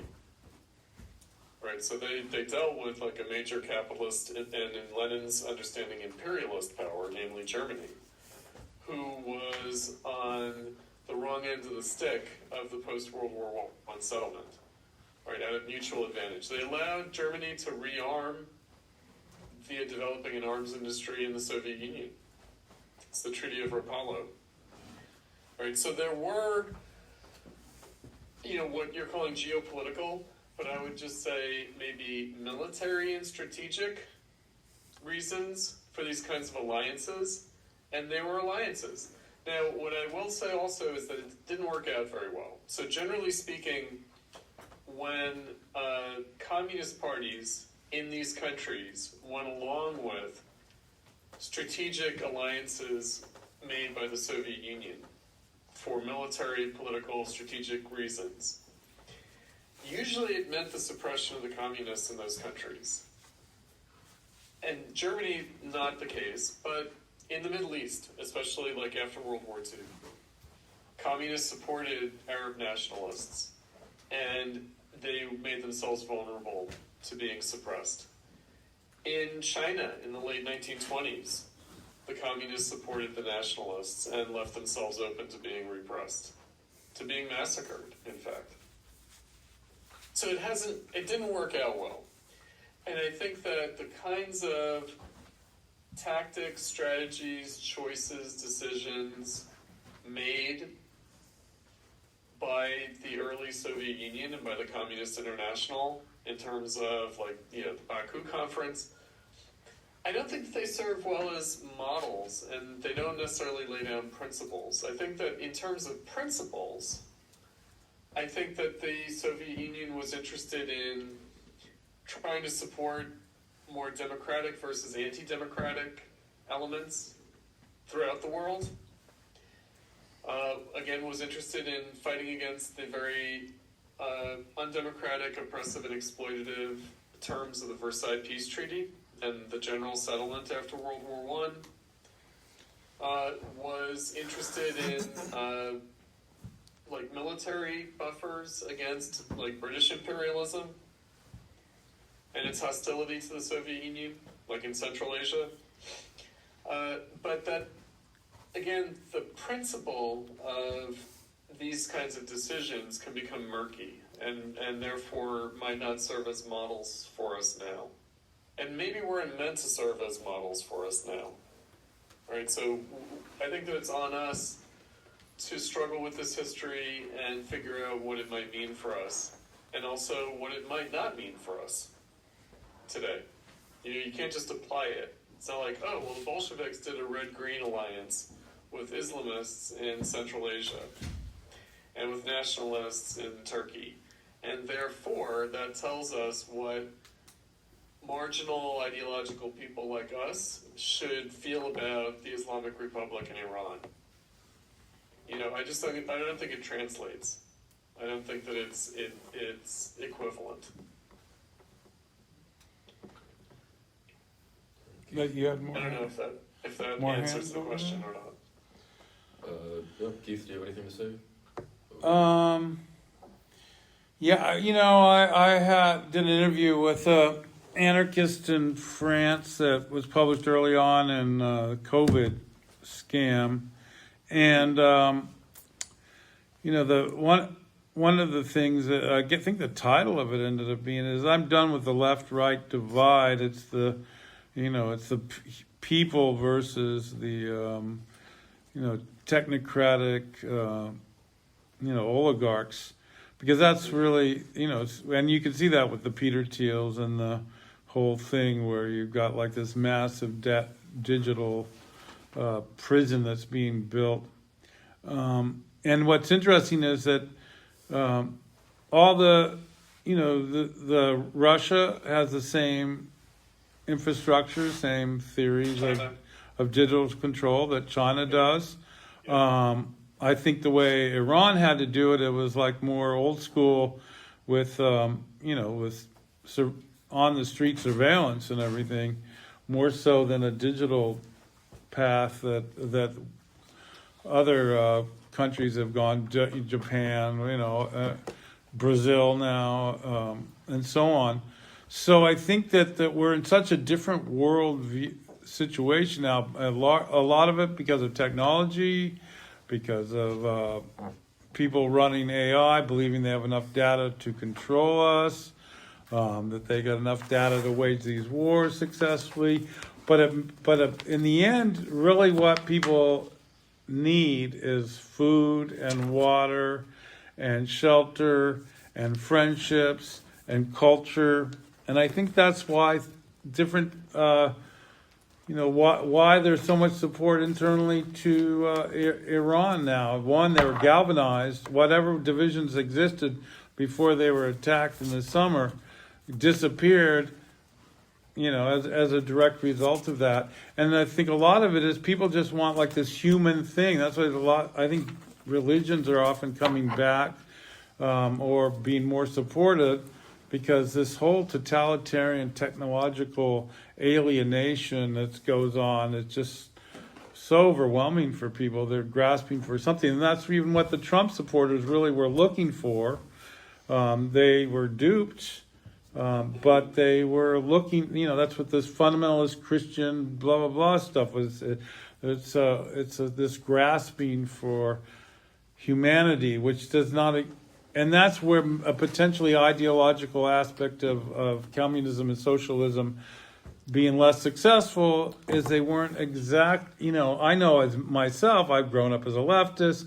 I was very, romanticized version, and had friends that were actually with Castro during the revolution. One of my friends just recently passed, who was in that original group of people that took back Cuba from the mob. And so, and I grew up in that kind of like background where, the anti-imperialist wars and, and indigenous people fighting back and all of that, which, that there was this heroic cultural thing that was happening with communism, and particularly in the period after World War II, that was very enticing, and many millions of people really felt a solidarity with that. But we lost that. We really don't even have that kind of working class, because the unions in America got hijacked by capitalism, by a Democratic Party was just completely made, now people call the Democrats the left. Who would have ever, I've been a leftist my whole life. I would have never thought. I used to write angry letters to Jimmy Carter when every single day I had a postcard for 365 days that I mailed to him about what a warmongering fascist he was. So now people think he was great. It's interesting how that all goes. So there needs to be like a new kind of, one thing I liked about the Revolutionary Communist Party, although a lot of it I don't like about it, was at least they were into punk rock and dressing cool, and they were trying to have this ideology. It's sort of like based on Mao's book, Art and Revolution. They took that to heart, even though maybe a lot of their other political ideas and stuff were completely insane. But I really always liked them, and I liked that part of it. And there needs to be some kind of a thing where there's an aesthetic that's appealing to regular working class Americans about some kind of direction, but we don't have any of that at this point now. We're particularly once the lockdowns happened with COVID, they use algorithms from social media to divide the whole country into some horrible situation that we currently exist in. But potentially, the really bad Great Depression that we're about to enter will open up a lot of doors and a lot of creativity. And I think, you could look at like say the Great Depression itself, the amazing music and art and everything that came out of that, not just from the New Deal, but even before the New Deal, So something like that is potentially going to happen again as we struggle to survive without basic resources, which will be the predominant question of our time from now on. Okay, well, thank you guys for your responses. Blue shirt guy, take the floor. Yeah. So Alex and Chris, you guys presented yourselves as representing a certain sort of Marxist approach towards the question of imperialism, and Keith, you have a deep erudition in anarchism. So I'm curious, how does anarchism differ from Marxism in your view, whether that of Alex and Chris, or historically, and how does it differ, both historically back in the day, that historical events, and also to us today in our current moment? How does anarchism differ from Marxism at the level of thinking about imperialism? Well, let's hear from Keith first. Yeah. Okay. So anyway, well, the fundamental difference is that there is a non-hierarchical way of organizing when you're an anarchist. So you don't have leaders, you don't have presidents, you don't have directors, you don't have, and then each organization's autonomous and bases their, in Food Not Bombs, we have 3 principles: that the food is always vegan and vegetarian, free to anyone, rich or poor, drunk or sober, that we have no leaders, presidents, headquarters, or anything like that, that we make decisions as a group by consensus, and we encourage the people that are who depend on our food to also participate in making decisions in each of the chapters, and that we're not a charity, but that we're dedicated to taking nonviolent direct action to change society, so no one has to live in the streets or eat at a soup kitchen. So that as opposed to Marxist and socialist groups, usually you have a president, a vice president, you have a certain hierarchy, and you have, I don't know how much in Marxism right now, or socialism is a vanguard party, that they have the way, we follow that way, the leaders will show us which way to go. Anarchists don't, I've been really, really careful never to be a charismatic person of anarchism, because the second you even do that, it just doesn't make any sense. There's no leaders. Why would we have any such a thing? So whenever there's been an attempt to smear me by claiming I'm the leader, fortunately it failed. So that's, I would say, the basic things. And I think under the current situation of chaos, anarchism is a potentially a more successful way of organizing ourselves, because one, we don't hold on to any, we don't have to. And I have to say, a lot of anarchists I don't agree with. But anyway, we can flow with how the events are changing, because we don't have this rigid way of having, other than our principles, to deal with it. So, but Keith, I mean specifically at the level of how they differ in thinking about imperialism. Well, I think as far as imperialism, I think there's a lot of overlap that essentially. Well, in the situation of imperialism, from an anarchist perspective, that imperialism automatically means that one group of people is over another group, and we're opposed to that. And we're opposed to coercion and force. And so inherent in imperialism is force, a hierarchy, and it's all the things that are against anarchism. But as a result, with Marxism, it's somewhat of a related thing, because there's a coercion and a hierarchy that is counter to the ideas of a socialist and communist organized society, where everybody is supposed to be more equal. That is one of the beautiful things about the Soviet Union, but at least from my being in that area shortly after the fall. That there was a real camaraderie. I was impressed that one generation or 2 generations, particularly the people in the GDR, they really were one for all for one. And I was and they didn't seem to care that there was a hierarchy. They just were like, we are in it together. I was very impressed that there could be such a psychological situation where people really felt that in their soul and lived that, even as they were watching the GDR be destroyed by West Germany and the rest of capitalism at the time. So very impressive, really. I was surprised.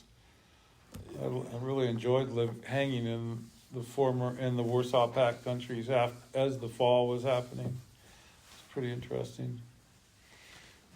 Yeah, so I think, first of all, the difference between Marxists and anarchists. So, Imperialism. No, I know. What I'm saying is, on the question of imperialism, look, there are Marxists and there are anarchists who you can find use every different interpretation of their worldview to justify every single position on any given event ever. So there are plenty of Marxists there are plenty of Marxist groups that have like taken a position in favor of like supporting aid to Ukraine. Like I would actually argue that there are a lot of Trotskyists and sort of like reformist social democrat groups have taken that position, right? There are a lot of Marxists who have taken the complete opposite position. Even in Germany and in Austria, you have a whole anti-Deutsch left, full of both anarchists and Marxists who have taken a pro-Israel Zionist position. So it's important to understand that you can use Marxist epistemology and Marxist terminology and Marxist theory to justify literally any position under the sun ever. So I'm a Marxist-Leninist, so understanding that, Leninism has a more specific interpretation of what imperialism is. Because if we were to do Marxism more broadly, like Bernstein, literally, the term social imperialism literally comes from Bernstein, who believed that the Germany or whatever imperialist country, that for them to expand their colonies would actually benefit the working class of their home country. So he actually took a position in support of imperialism and colonialism and the expansion of such, but on the basis that it would benefit the workers at home. So understanding this, like even from a Leninist perspective, there's disagreements because you have more dogmatic, traditional style MLs. Like I think in Europe, I think a more famous example of this would be the Communist Party of Greece, where they basically have declared that every single country, if you were to go exactly by Lenin's logic, by today's standards, every single country would be imperialist on Earth, and all equivalent imperialists, because they call it the imperialist pyramid theory. They've believed it since about like 2013, and that therefore the differences between nation states, the difference between different capitalist states is literally irrelevant today,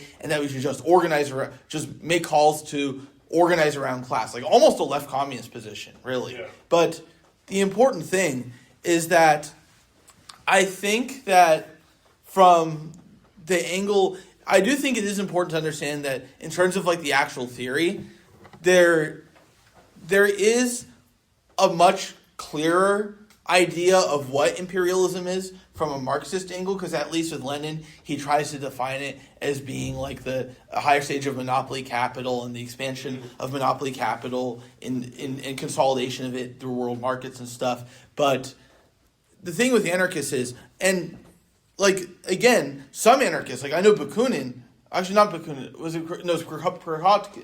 Kropotkin literally took the position in favor of the Entente winning World War I.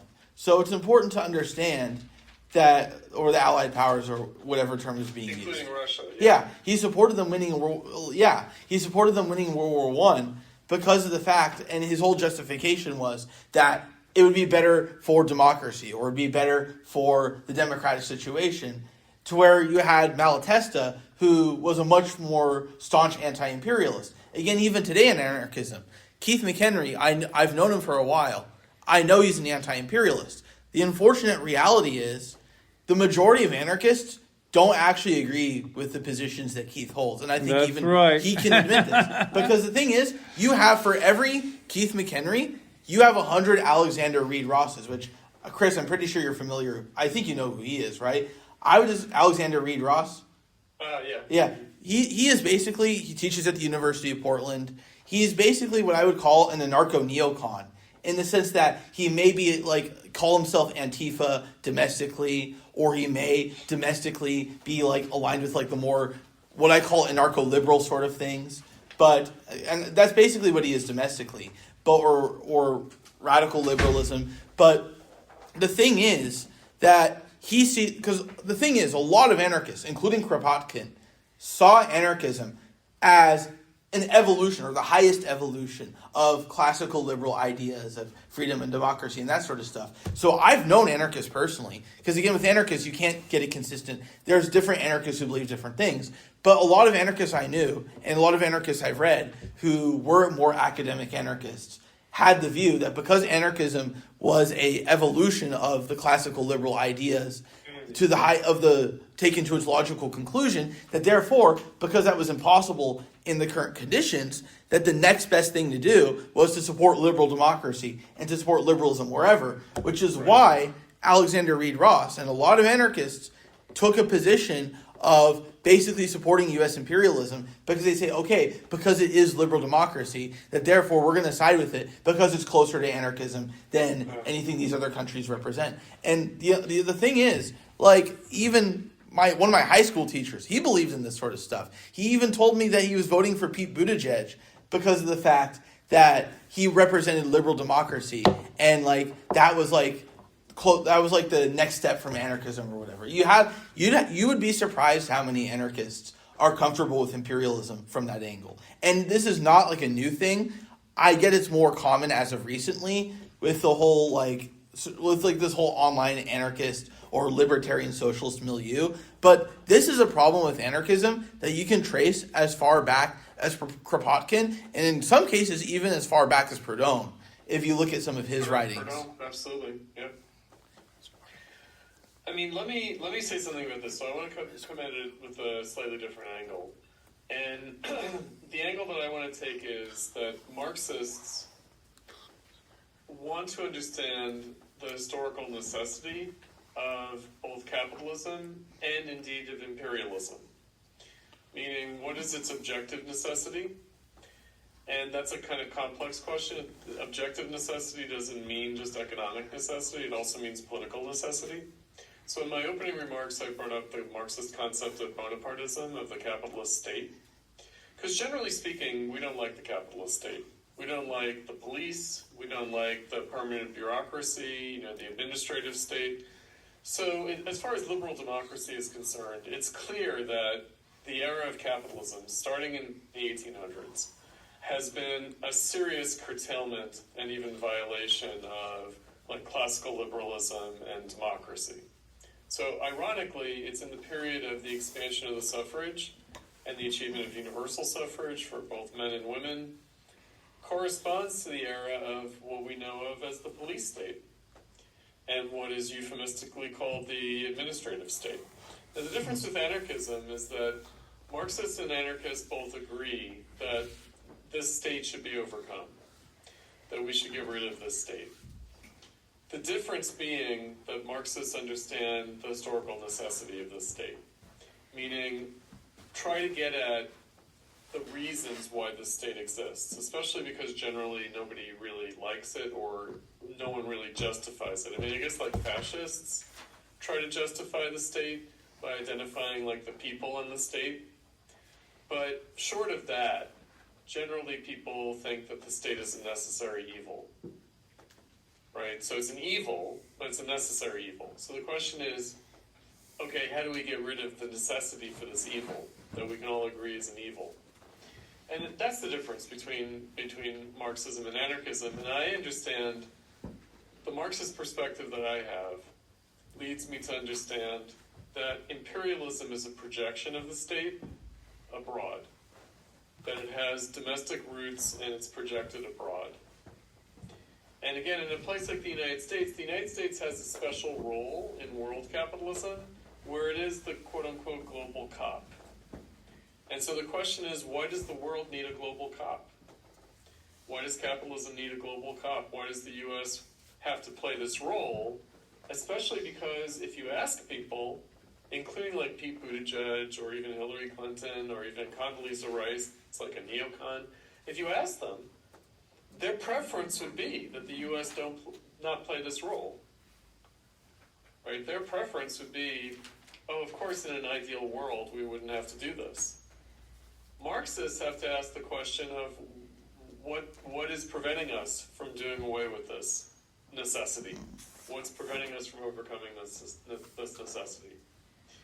Other countries benefit from U.S. imperialism, U.S. global hegemony, at a political level, at a military level, also at an economic level. So it's not a simple matter of this is an evil that should be gotten rid of, or this is a wrong ideal or a wrong kind of principle that we're following, or a wrong value system. So the goal, I think, between Marxism and anarchism is the same.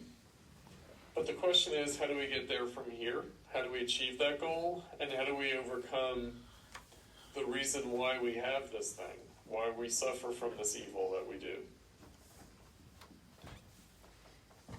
And tracing it back to capitalism is not a straightforward affair. So you mentioned, Alex, you mentioned social imperialism, and even what Bernstein meant by social imperialism, that it could benefit the working class to expand capitalism into other countries, etc. I don't think the thing about Germany in particular, I don't think that it was just German nationalism. I think that he was also looking at other countries like Britain and France and the United States, right? And he was looking at the developing world of his time. So I think that it was a trickier proposition, meaning he was turning the necessity of imperialist capitalism into some kind of virtue. He was making kind of a virtue out of necessity, whereas people like Lenin and Eugene Debs were more concerned with the evil character of that necessity and overcoming that necessity, right? Rather than, because I think Bernstein and others identified capitalism with the socialization of production and social progress, whereas other Marxists, more orthodox Marxists, understood that that capitalism is not progressive anymore. That essentially, especially in the imperialist era, in the late kind of era of capitalism, that capitalism was no longer serving any progressive role, but was actually holding back a lot of social potential and possibility. And again, that would be something that Marxists would agree with anarchists on. That they would say that whatever historical role capitalism played progressively, that's been over for a long time. Yeah, we're still living in capitalism, so we have to deal with why we're still living in capitalism. Yeah, the conflict in El Salvador in the 80s and 70s, and then how it is now, really fascinating. So when the FMLN and the different Marxist groups ended up uniting, essentially coerced into that by Cuba, who said, look, we'll arm you, we'll support you, but you can't be fighting each other. You need to be united, which is an obviously important strategy. But at the time that they started the Civil War, El Salvador was a feudal country. I mean, and so it was very liberating for the peasants and so on to participate in that war. And then also, and a lot of it was also the whole treatment of women before the Civil War, and even as the Civil War was happening. And it's very interesting that afterwards, you now have this crypto, Bitcoin, sort of crazy type of government. Which a lot of people really support now because they suppressed the gangs. But the gangs were an invention and armed by the U.S. So it's a really fascinating dynamic where within a short amount of time you went from a feudal country, basically medieval country, into a civil war for, a decade, into like this then horrible terrorism of these gangs, to now like massive roundups of people and abolishing of civil liberties completely again. But now in this other whole realm, it's very interesting. But people I know from I spent time in El Salvador, and the people there like are really relieved that they're not everybody getting killed by these gangs, even though that's still happening some. But they also don't really like the fact that it's a kind of a weird totalitarian state controlled Can by. I say something about El Salvador? So I started out as a leftist as a teenager in the 80s with South African solidarity and Central American solidarity. And, I'm a little bit horrified by how it's all turned out. Yeah. If I'm not mistaken, Bukele used to be in the FMLN. He was. Yeah, he was. In fact, there's a lot of the leadership were in the FMLN. In fact, one of my girlfriend's friend. So my girlfriend was in the war there for many years, for 6.5 years, and some of the people in the community where she was involved in, they went to the fact they were robbing each other towards the end at gunpoint. And then one guy went off to the London School of Economics, and basically the leadership ultimately in the FMLN ended up being a bunch of crony capitalists. That it really was tragic. But yeah, I was real involved in that, and she was involved in that. I mean, that's what she lived down there for 6.5 years, and during the Civil War, and it's really tragic that we spent all that time trying to liberate El Salvador for it just to go into this. My takeaway from that is that ultimately the FMLN broke up, and what you dealt with was the inevitability of kind of narco cartel, kind of drug gang capitalism versus some kind of strong state oriented capitalism, and that it sort of divided the FMLN which way to go to sort of accommodate the gangs versus to crack down on them with the state. Yeah, right? It was really. And again, it's obviously El Salvador's a small country. It's a relatively weak and poor country, and so it doesn't have great choices facing it. And I, of course, would blame U.S. policy for creating those conditions in El Salvador, but it does speak to the way capitalist necessity asserts itself. Yeah, there's a thing about capitalism which has been really successful, which is it's the natural way of the world, right? But everybody is automatically by birth capitalist because that's the only thing there is, It's been very successful at that propaganda, yeah. And you could, it's very interesting. Now it's how do you create it? It's really hard to get ideas shared amongst the mass population. Whereas in with the IWW and the Communist parties back before, at the beginning of the Great Depression and stuff, you could print New Masses or whatever. They have 5 million copies handed out every day in America, of that newspaper. Back then. Yeah, but now you can't, I make now printing is so expensive, you can barely do it. You have to find workarounds to find free printing or cheap printing. And then how do you get it to people? And you can't use the internet. That's completely, Datafied, corporatized, yeah. My X account or whatever, I'm sure no one sees it. No one ever's seen my Facebook page except for people that hate me, right? It's that's basically, it's really nutty. It really is. It's really quite a. If I could say, let me just say that one thing that I was implying and I want to make explicit is that, in my time on the left, a lot of people in Europe and the United States, and even places like Japan, the left, takes inspiration from third world movements. Yeah. And I think that that's an abdication.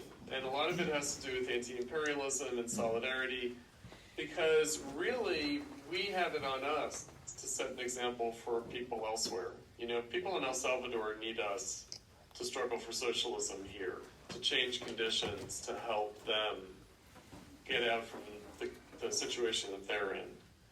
You know, it's really on us. And I think that there was a kind of romanticization, there was a kind of sense of the inability to change things here, the inability to really create a movement here. And so we started looking for models. I mean, in my time, you know, in my 20s, it was Oaxaca, it was Chiapas, you know, it was, you know, and before that it was the Sandinistas and the FMLN. Yeah.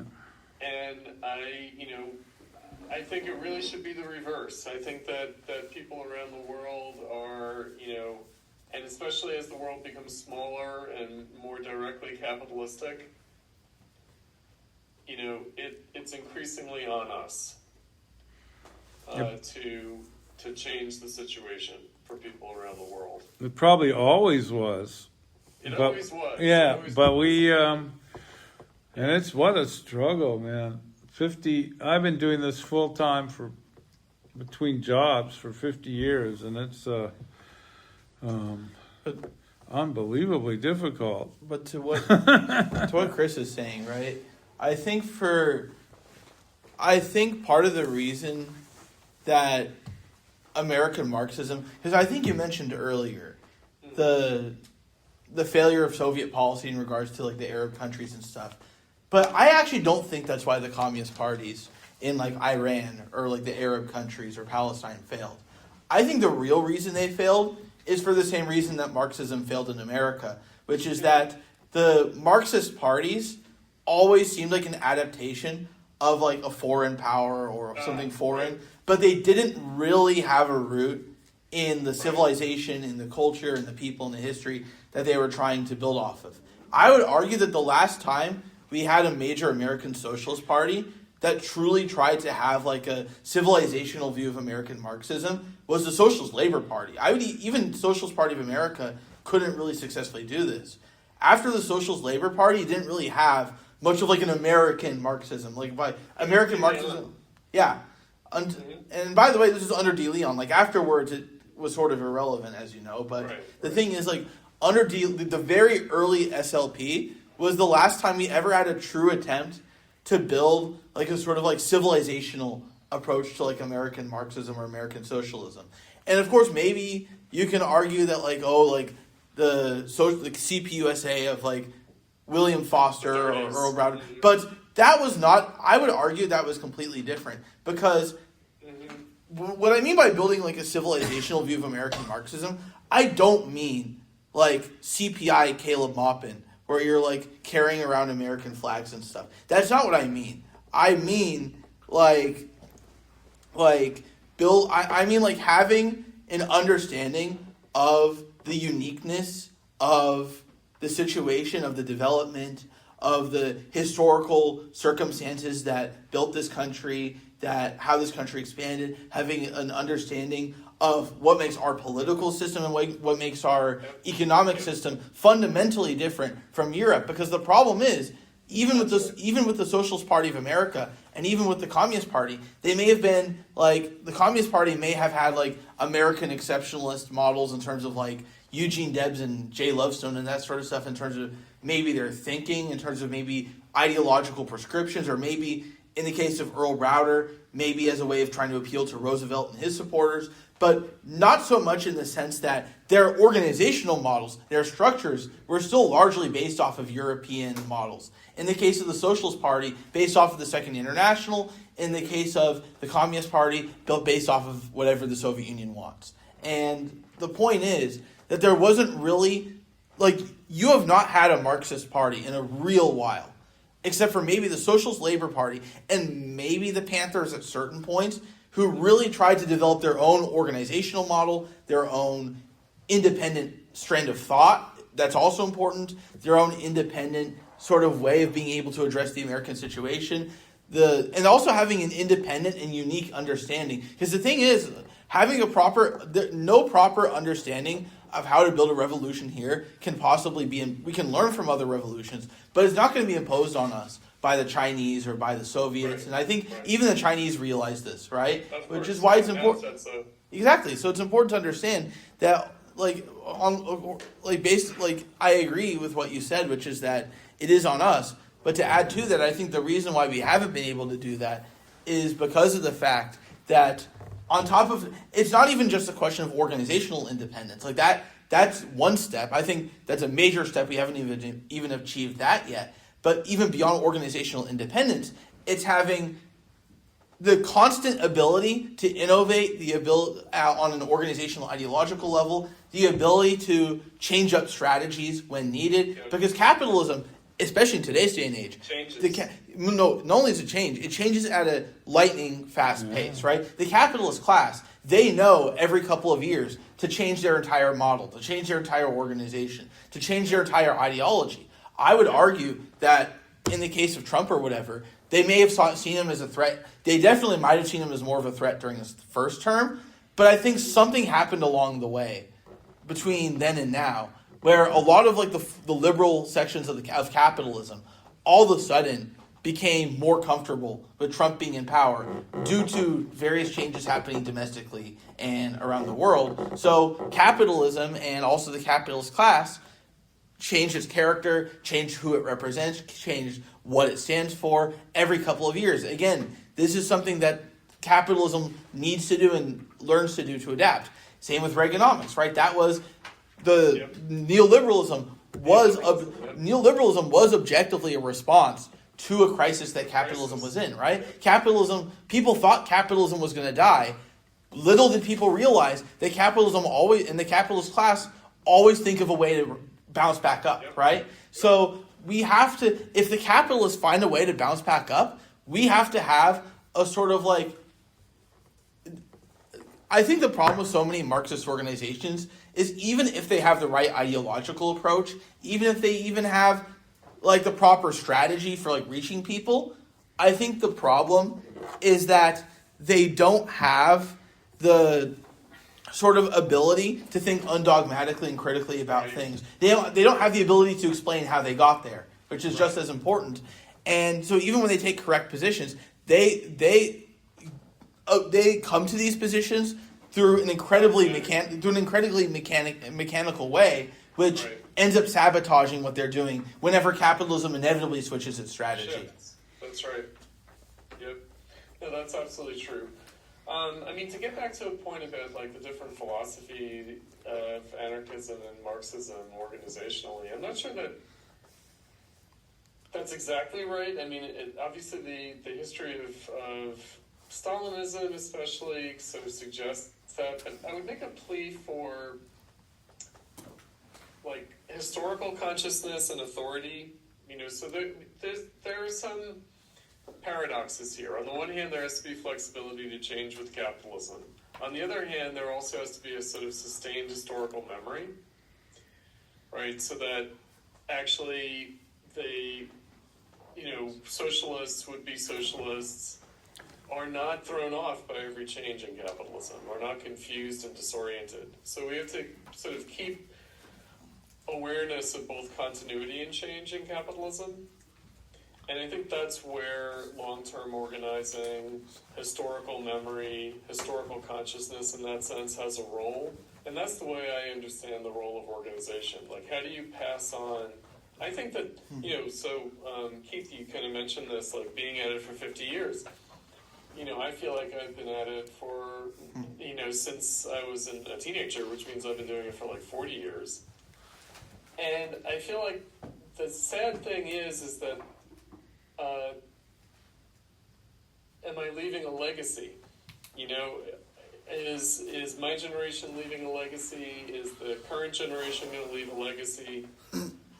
How do we actually sustain over the long term? Because it actually takes organizing over a long period of time. It takes time to build these things up. And so I think that we're faced with that paradoxical task. On the one hand, we have to maintain continuity. On the other hand, we have to be able to change. And because capitalism itself continues by changing. Right, so we have to match that. We have to say, look, actually, in some ways, this is the same old thing, even though it's configured concretely differently. The basic tasks remain the same, even though concretely they present themselves differently now. And by the way, that's the. I'm not sure what you mean, Alex, by like civilizational and cultural. I would say, there are differences in capitalism. There are differences even regionally within capitalism, not only between countries, but also there are underlying similarities. And, the United States being such an immigrant-heavy country and being the central country in the world in capitalism, there's a living connection in the working class in the United States to literally every country in the world today. And I think that we can benefit from the history of those countries where people come from, as well as those countries benefiting from American history. I do think that there's like a collective resource in the world's working class that we have to try to tap into and articulate as well. Right? We have to be true to concrete conditions, to concrete material conditions, but there are generalizable things to learn. Meaning capitalism tries out things in other countries that it brings home to the U.S. and vice versa. It tries out things here that it exports to other countries. There's like a real basis for not only international solidarity, but actual international organizing. Okay. I think. Yeah. Okay, awesome. Thank you guys. Holden, what you gotta say? Yeah, so, let me think this out, actually. Alex, you were saying that, Yeah. a part of the problem for the left would be, and the left is particularly, third world countries, is their inability to articulate themselves, as anything other than, an outside force. They seem to the people there as, part of the colonization problem. And I think that perspective on what Marxism is really interesting, especially on the question of what it means to be anti-imperialist. Because, in academia and things, I get this impression that that is the, overarching consensus on, the failure of socialism in these places is because, exactly as you articulated, it failed to be indigenous, basically. It failed to be. And I think, and this is kind of my question, is that almost an anti-Marxist sort of position, an anti-Marxist anti-imperialism? I just feel like Marxism, in believing in the generalizability of capitalism, as sort of Chris was articulating, and how if we kind of particularize things, we are falling prey to one of its traps, then are we missing something if we say that the problem was, in fact, that Marxism was outside? Because Marxism, in a way, is something universal. And so I wouldn't go so far as to say its failure was that it was too universal, or claimed to be too universal. I don't know. It's not that it claimed to be too universal. It's that, of course, Marxism has a universal component to it, but we're talking about objectively how do you win over the consciousness of the people of these said countries. And regardless of whatever universal principles Marxism may have, we're not necessarily talking about the ideology. We're talking about, although that does play a role, we're talking about the strategy, the organization. I really think that's kind of what the failure was in a lot of these countries. So in the context of the U.S., understand that a lot of U.S. socialist parties for a long time have based their organizational models off of European political parties, which those were based on indigenized conditions. They built, the German SPD or KPD were built in respondents to how the German political system was, in response to how the German political parties organized, and not necessarily adapting to the capitalist way of organizing parties and of organizing systems, but more so being able to suit your party in a way that makes you competitive and makes you actually viable within. And I'm not necessarily in a reformist sense, or it's like, being viable for elections, but more so being viable culturally among the working class you're trying to reach. So within America, we've never had a strong party system in the way that like Europe did. And also, we're a much larger country. So to say that like we need a very strict, like top-down, like European, or like even like Soviet-style democratic centralism might not be the correct answer, when even the Chinese, like, yeah, they built themselves off of Marxism, Leninism and stuff, but even the whole idea of mass line and their whole organizational approach was a recognition of the fact that just copying Leninist, the pure Soviet democratic centralism, but to China, just wasn't going to work for China's conditions.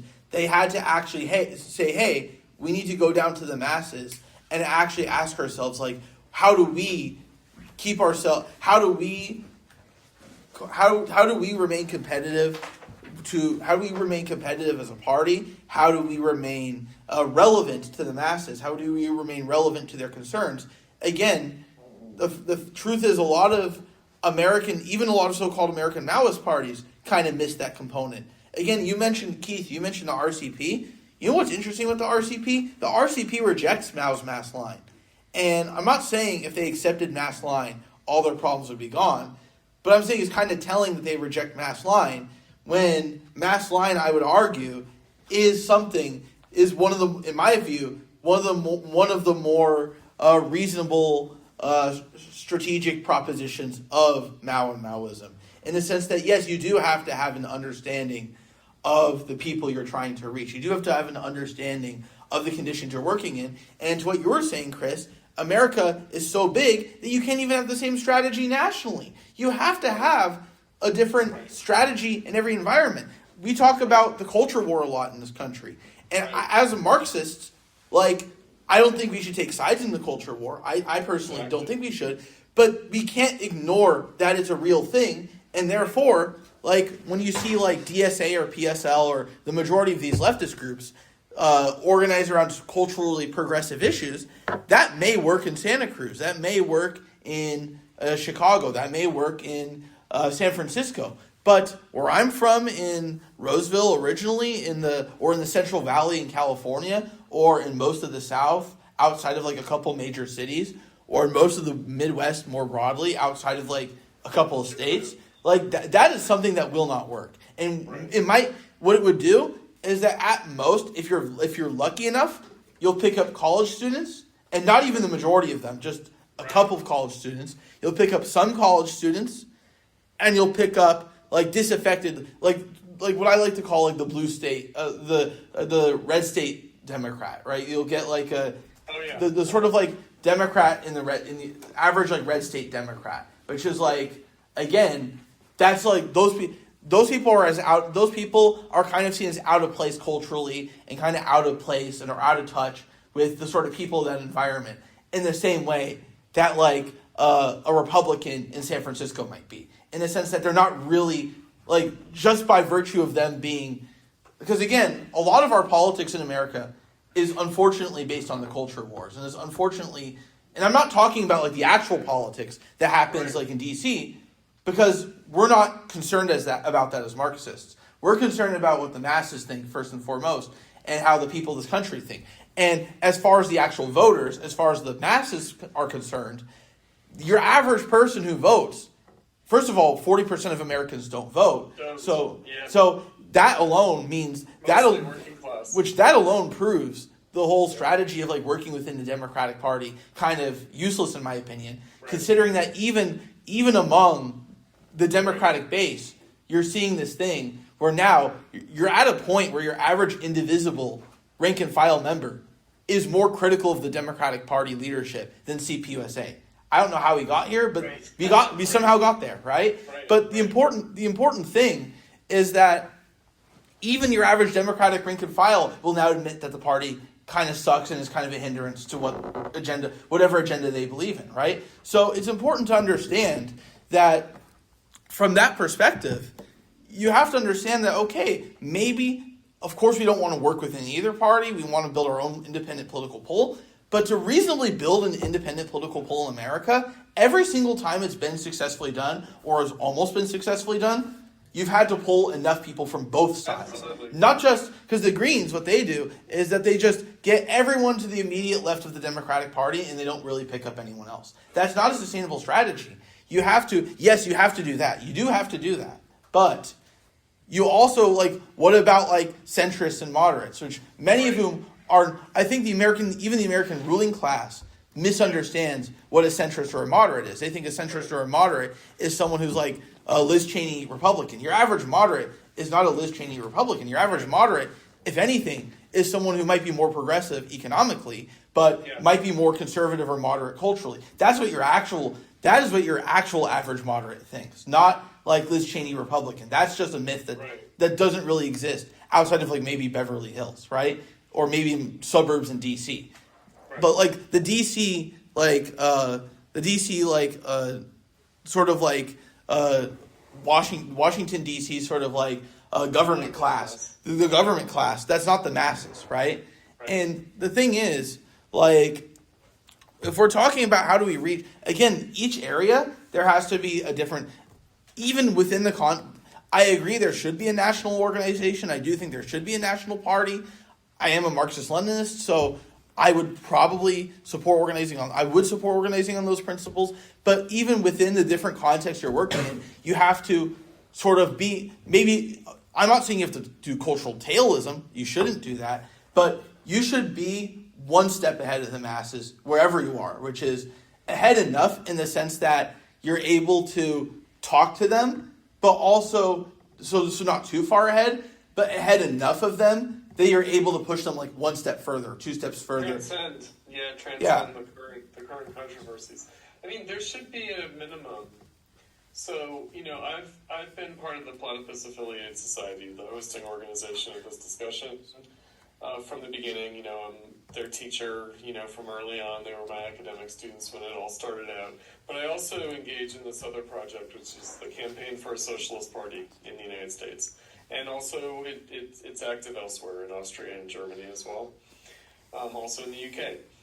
But there should be at least a place where people can pool experience, where there can be a kind of experiential knowledge base. And this is where, I think it's premature to try to establish like a ideologically coherent socialist party project. I think that we're in a stage where we have to first figure out what's possible in terms of activism, in terms of organizing at more of a grassroots level. But that we should also be able to share our experiences and really build on that. I think that ideological exclusion, cultural exclusion, we kind of can't afford any of that. We also don't know what the stakes of that are at this stage where we're at. We don't know really what the clear dividing lines might be, other than in very broad terms. Again, we were talking about imperialism on this panel. I think that there is a broad consensus that war sucks and should be avoided, and that it impacts the working class, disproportionately. That the state is a necessary evil. I think that there are broad things that we can tap into where we don't have to get too hung up on the details right away. At an ideological level, and at a cultural level also, I think that among ordinary people, among the working class, they're far less ideological about these things than intellectuals and professional class people and sort of college-educated people are. I think that we come up with extreme rationalizations for our social and cultural and political preferences that are really counterproductive. Because most people are not attached to these issues in the same way or to the same extent. and for good reason. All right, so I think that, I am more of a social libertarian. I do think that working class people generally want to leave people alone and give them space to make decisions in their private life. Some sort of basic liberal things like that. I think that people are moral without being moralistic.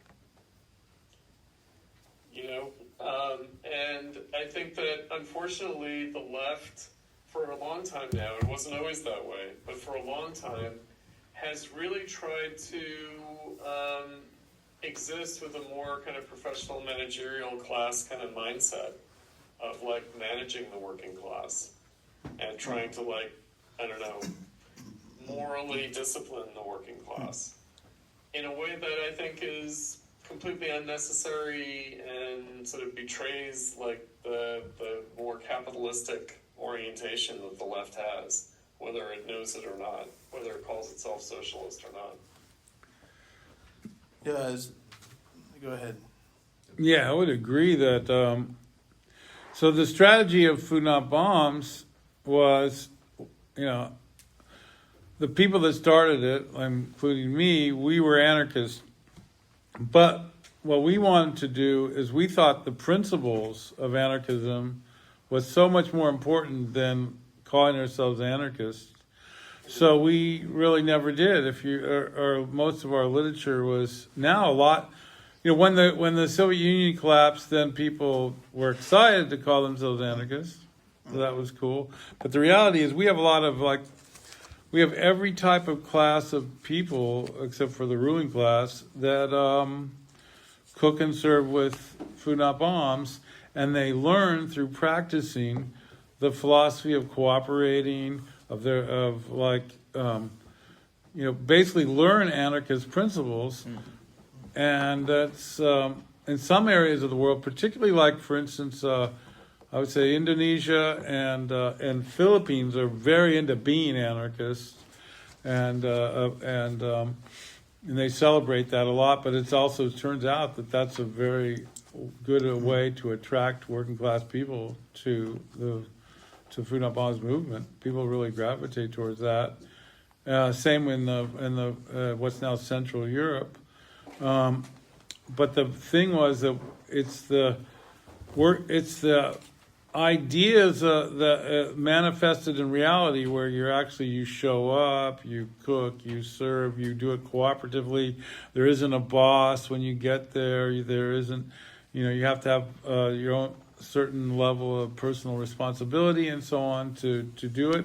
So it's been a subtle way over 46 years to teach people about the philosophy without it being dogmatic or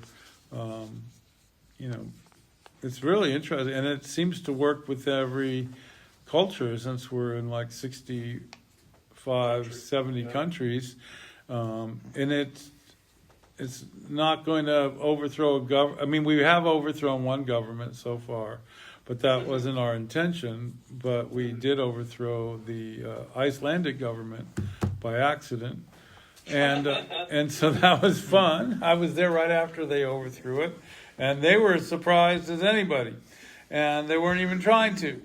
But the meal became a march, became an overthrow of the government, and a rewriting of the Constitution.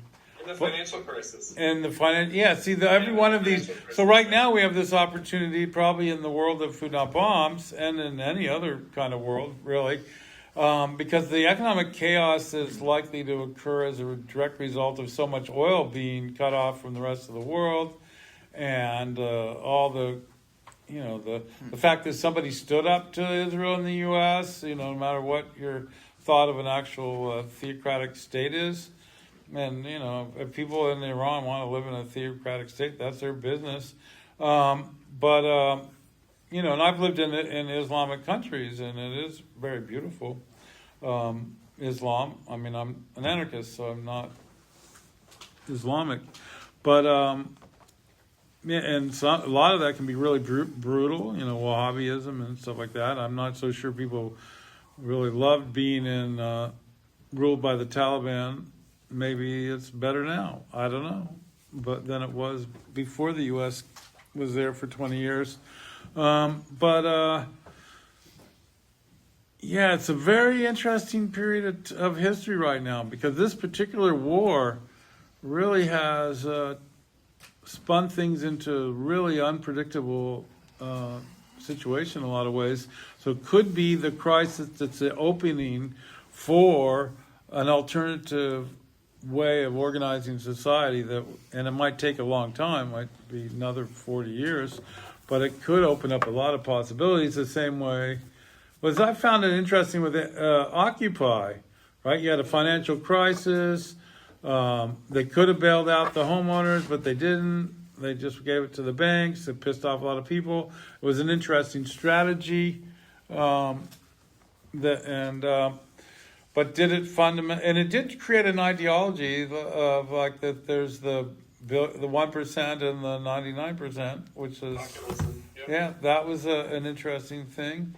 And so maybe something will grow out of this particular crisis, but it could be very positive. It's a matter of how brutal the martial law will be. That, might dampen things down a bit. But that's we'll have to.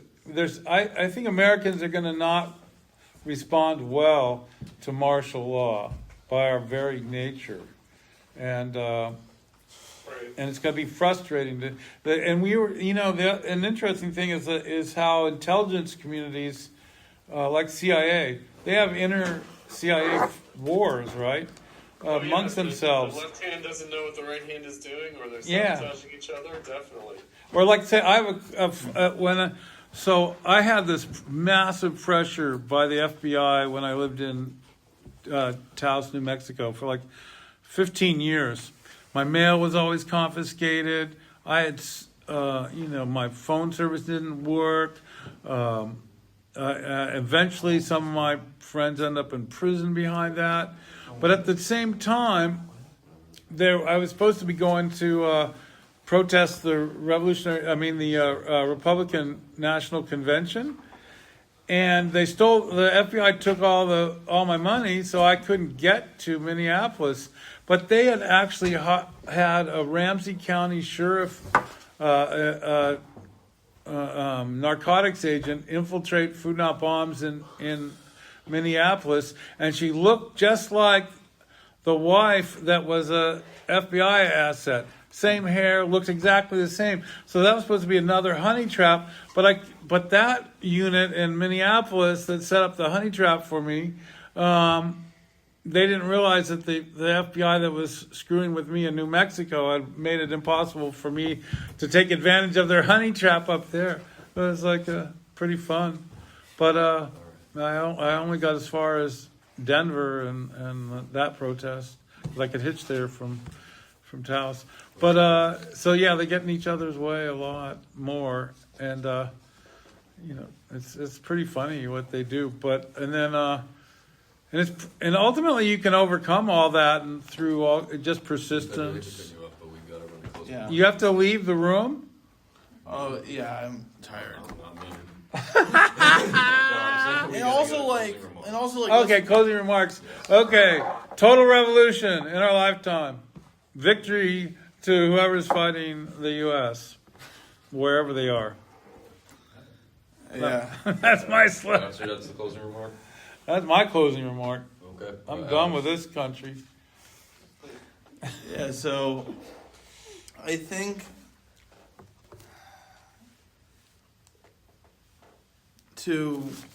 just my closing remarks because we kind of got off topic for quite a while, but just to bring us back, I think my closing remarks would be that, look, I understand why,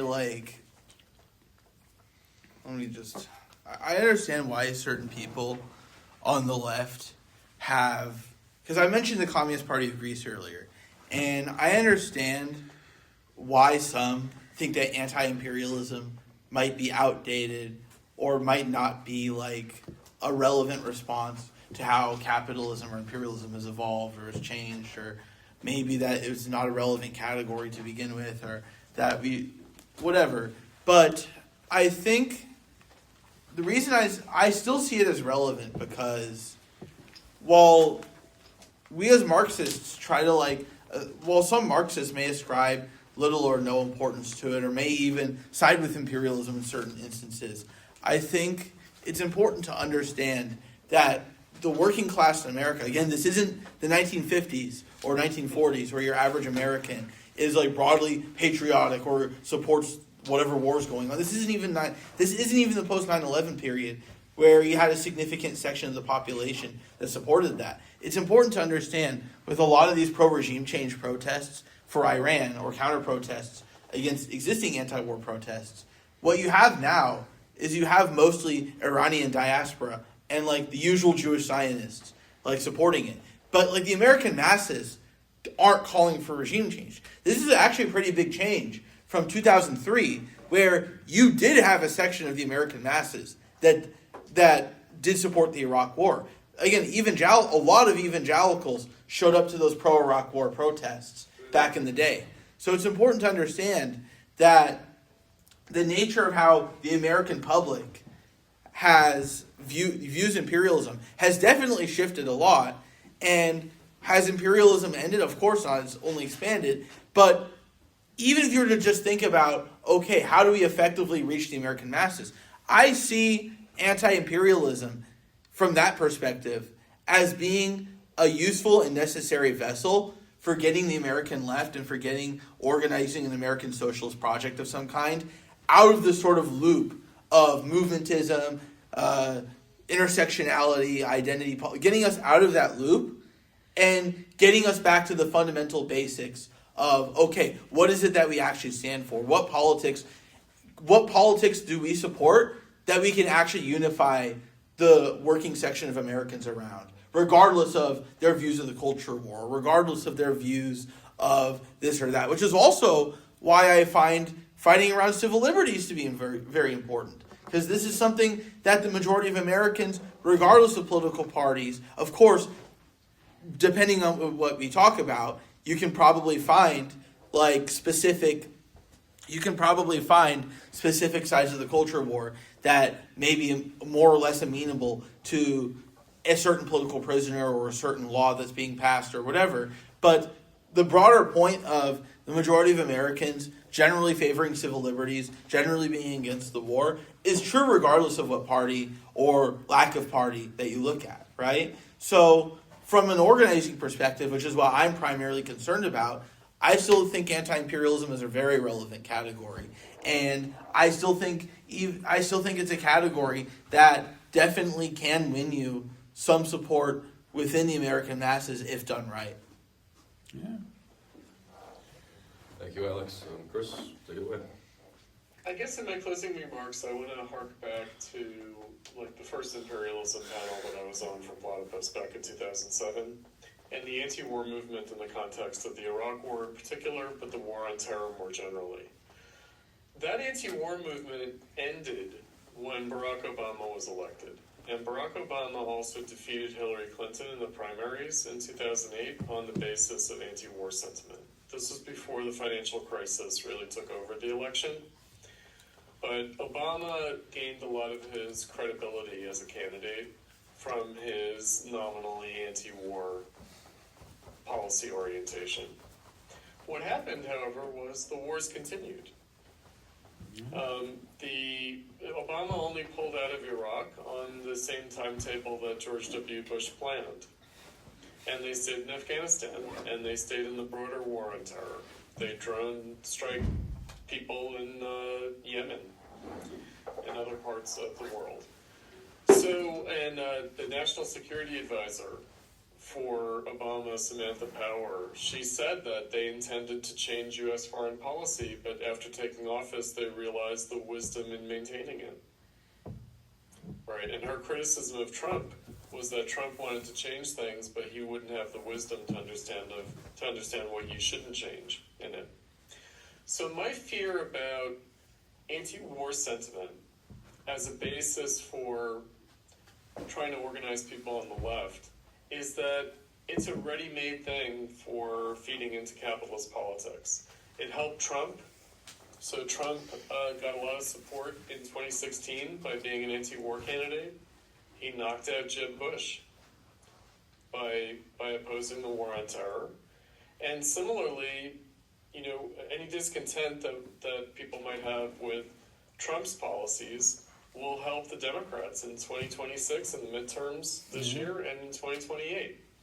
So I feel like we have to take a different kind of tack on that. We have to handle it differently than, you know, funneling popular discontents into the oppositions, the very opportunistic oppositions within capitalist politics. Meaning, either party can be the pro-war party or the anti-war party, depending on circumstances. And we have to be wary of that.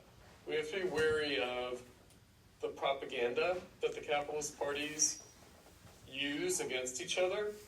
And I would just put it in old-fashioned terms, we have to be careful about bourgeois defeatism, meaning the rival capitalist factions have their own reasons for hoping for defeat in war. The war doesn't really unite the capitalist class. They also opportunistically adopt defeatist positions relative to war. You know, it's a little bit of a myth, like rally around the flag. You know, I mentioned Nixon and Nixon going to China and Nixon's secret plan for ending the Vietnam War, even though he expanded it, but ultimately he did end it. You know, he interfered with LBJ's peace negotiations with the North Vietnamese. Nixon, you know, he sabotaged the peace negotiations in order to gain an advantage against the Democrats in 1968. And since we're talking about Iran, Ronald Reagan negotiated with the Islamists in Iran to hold on to the hostages to help defeat Jimmy Carter in the election in 1980. So we got to be careful about these things. We got to be really careful. And, you know, I think that we have to not fall victim to the propaganda manipulation of capitalist politics in these circumstances. We have to really try to take a longer view, a deeper view, and a more transcendent view. Well, it's interesting that, you know, you have Clinton's at the very core of the Iran hostage manipulation with his involvement in, you know, in the same thing. It's very, yeah, they're all, it's fascinating. I had a very weird experience with Samantha Powers. Where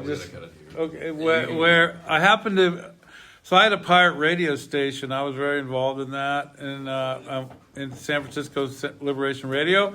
And then a friend of mine goes, "Oh, you'll like this guy Gabriel. He had a pirate radio station in Prague during the Velvet Revolution." So, not really thinking it through, I went to visit him in Prague, and his roommate was this woman named Samantha Powers. And she tried to get me to go with her to Bosnia to feed the children. And she was cute. She's actually pretty attractive even now. Okay, I think we're done. And anyway, so it was this weird thing, and then I realized Gabriel was fucking working with the CIA. Who else would be running a pirate radio station to overthrow the communist government of Thank you guys for coming. Thank you guys. Thanks for having me, man. Thank you.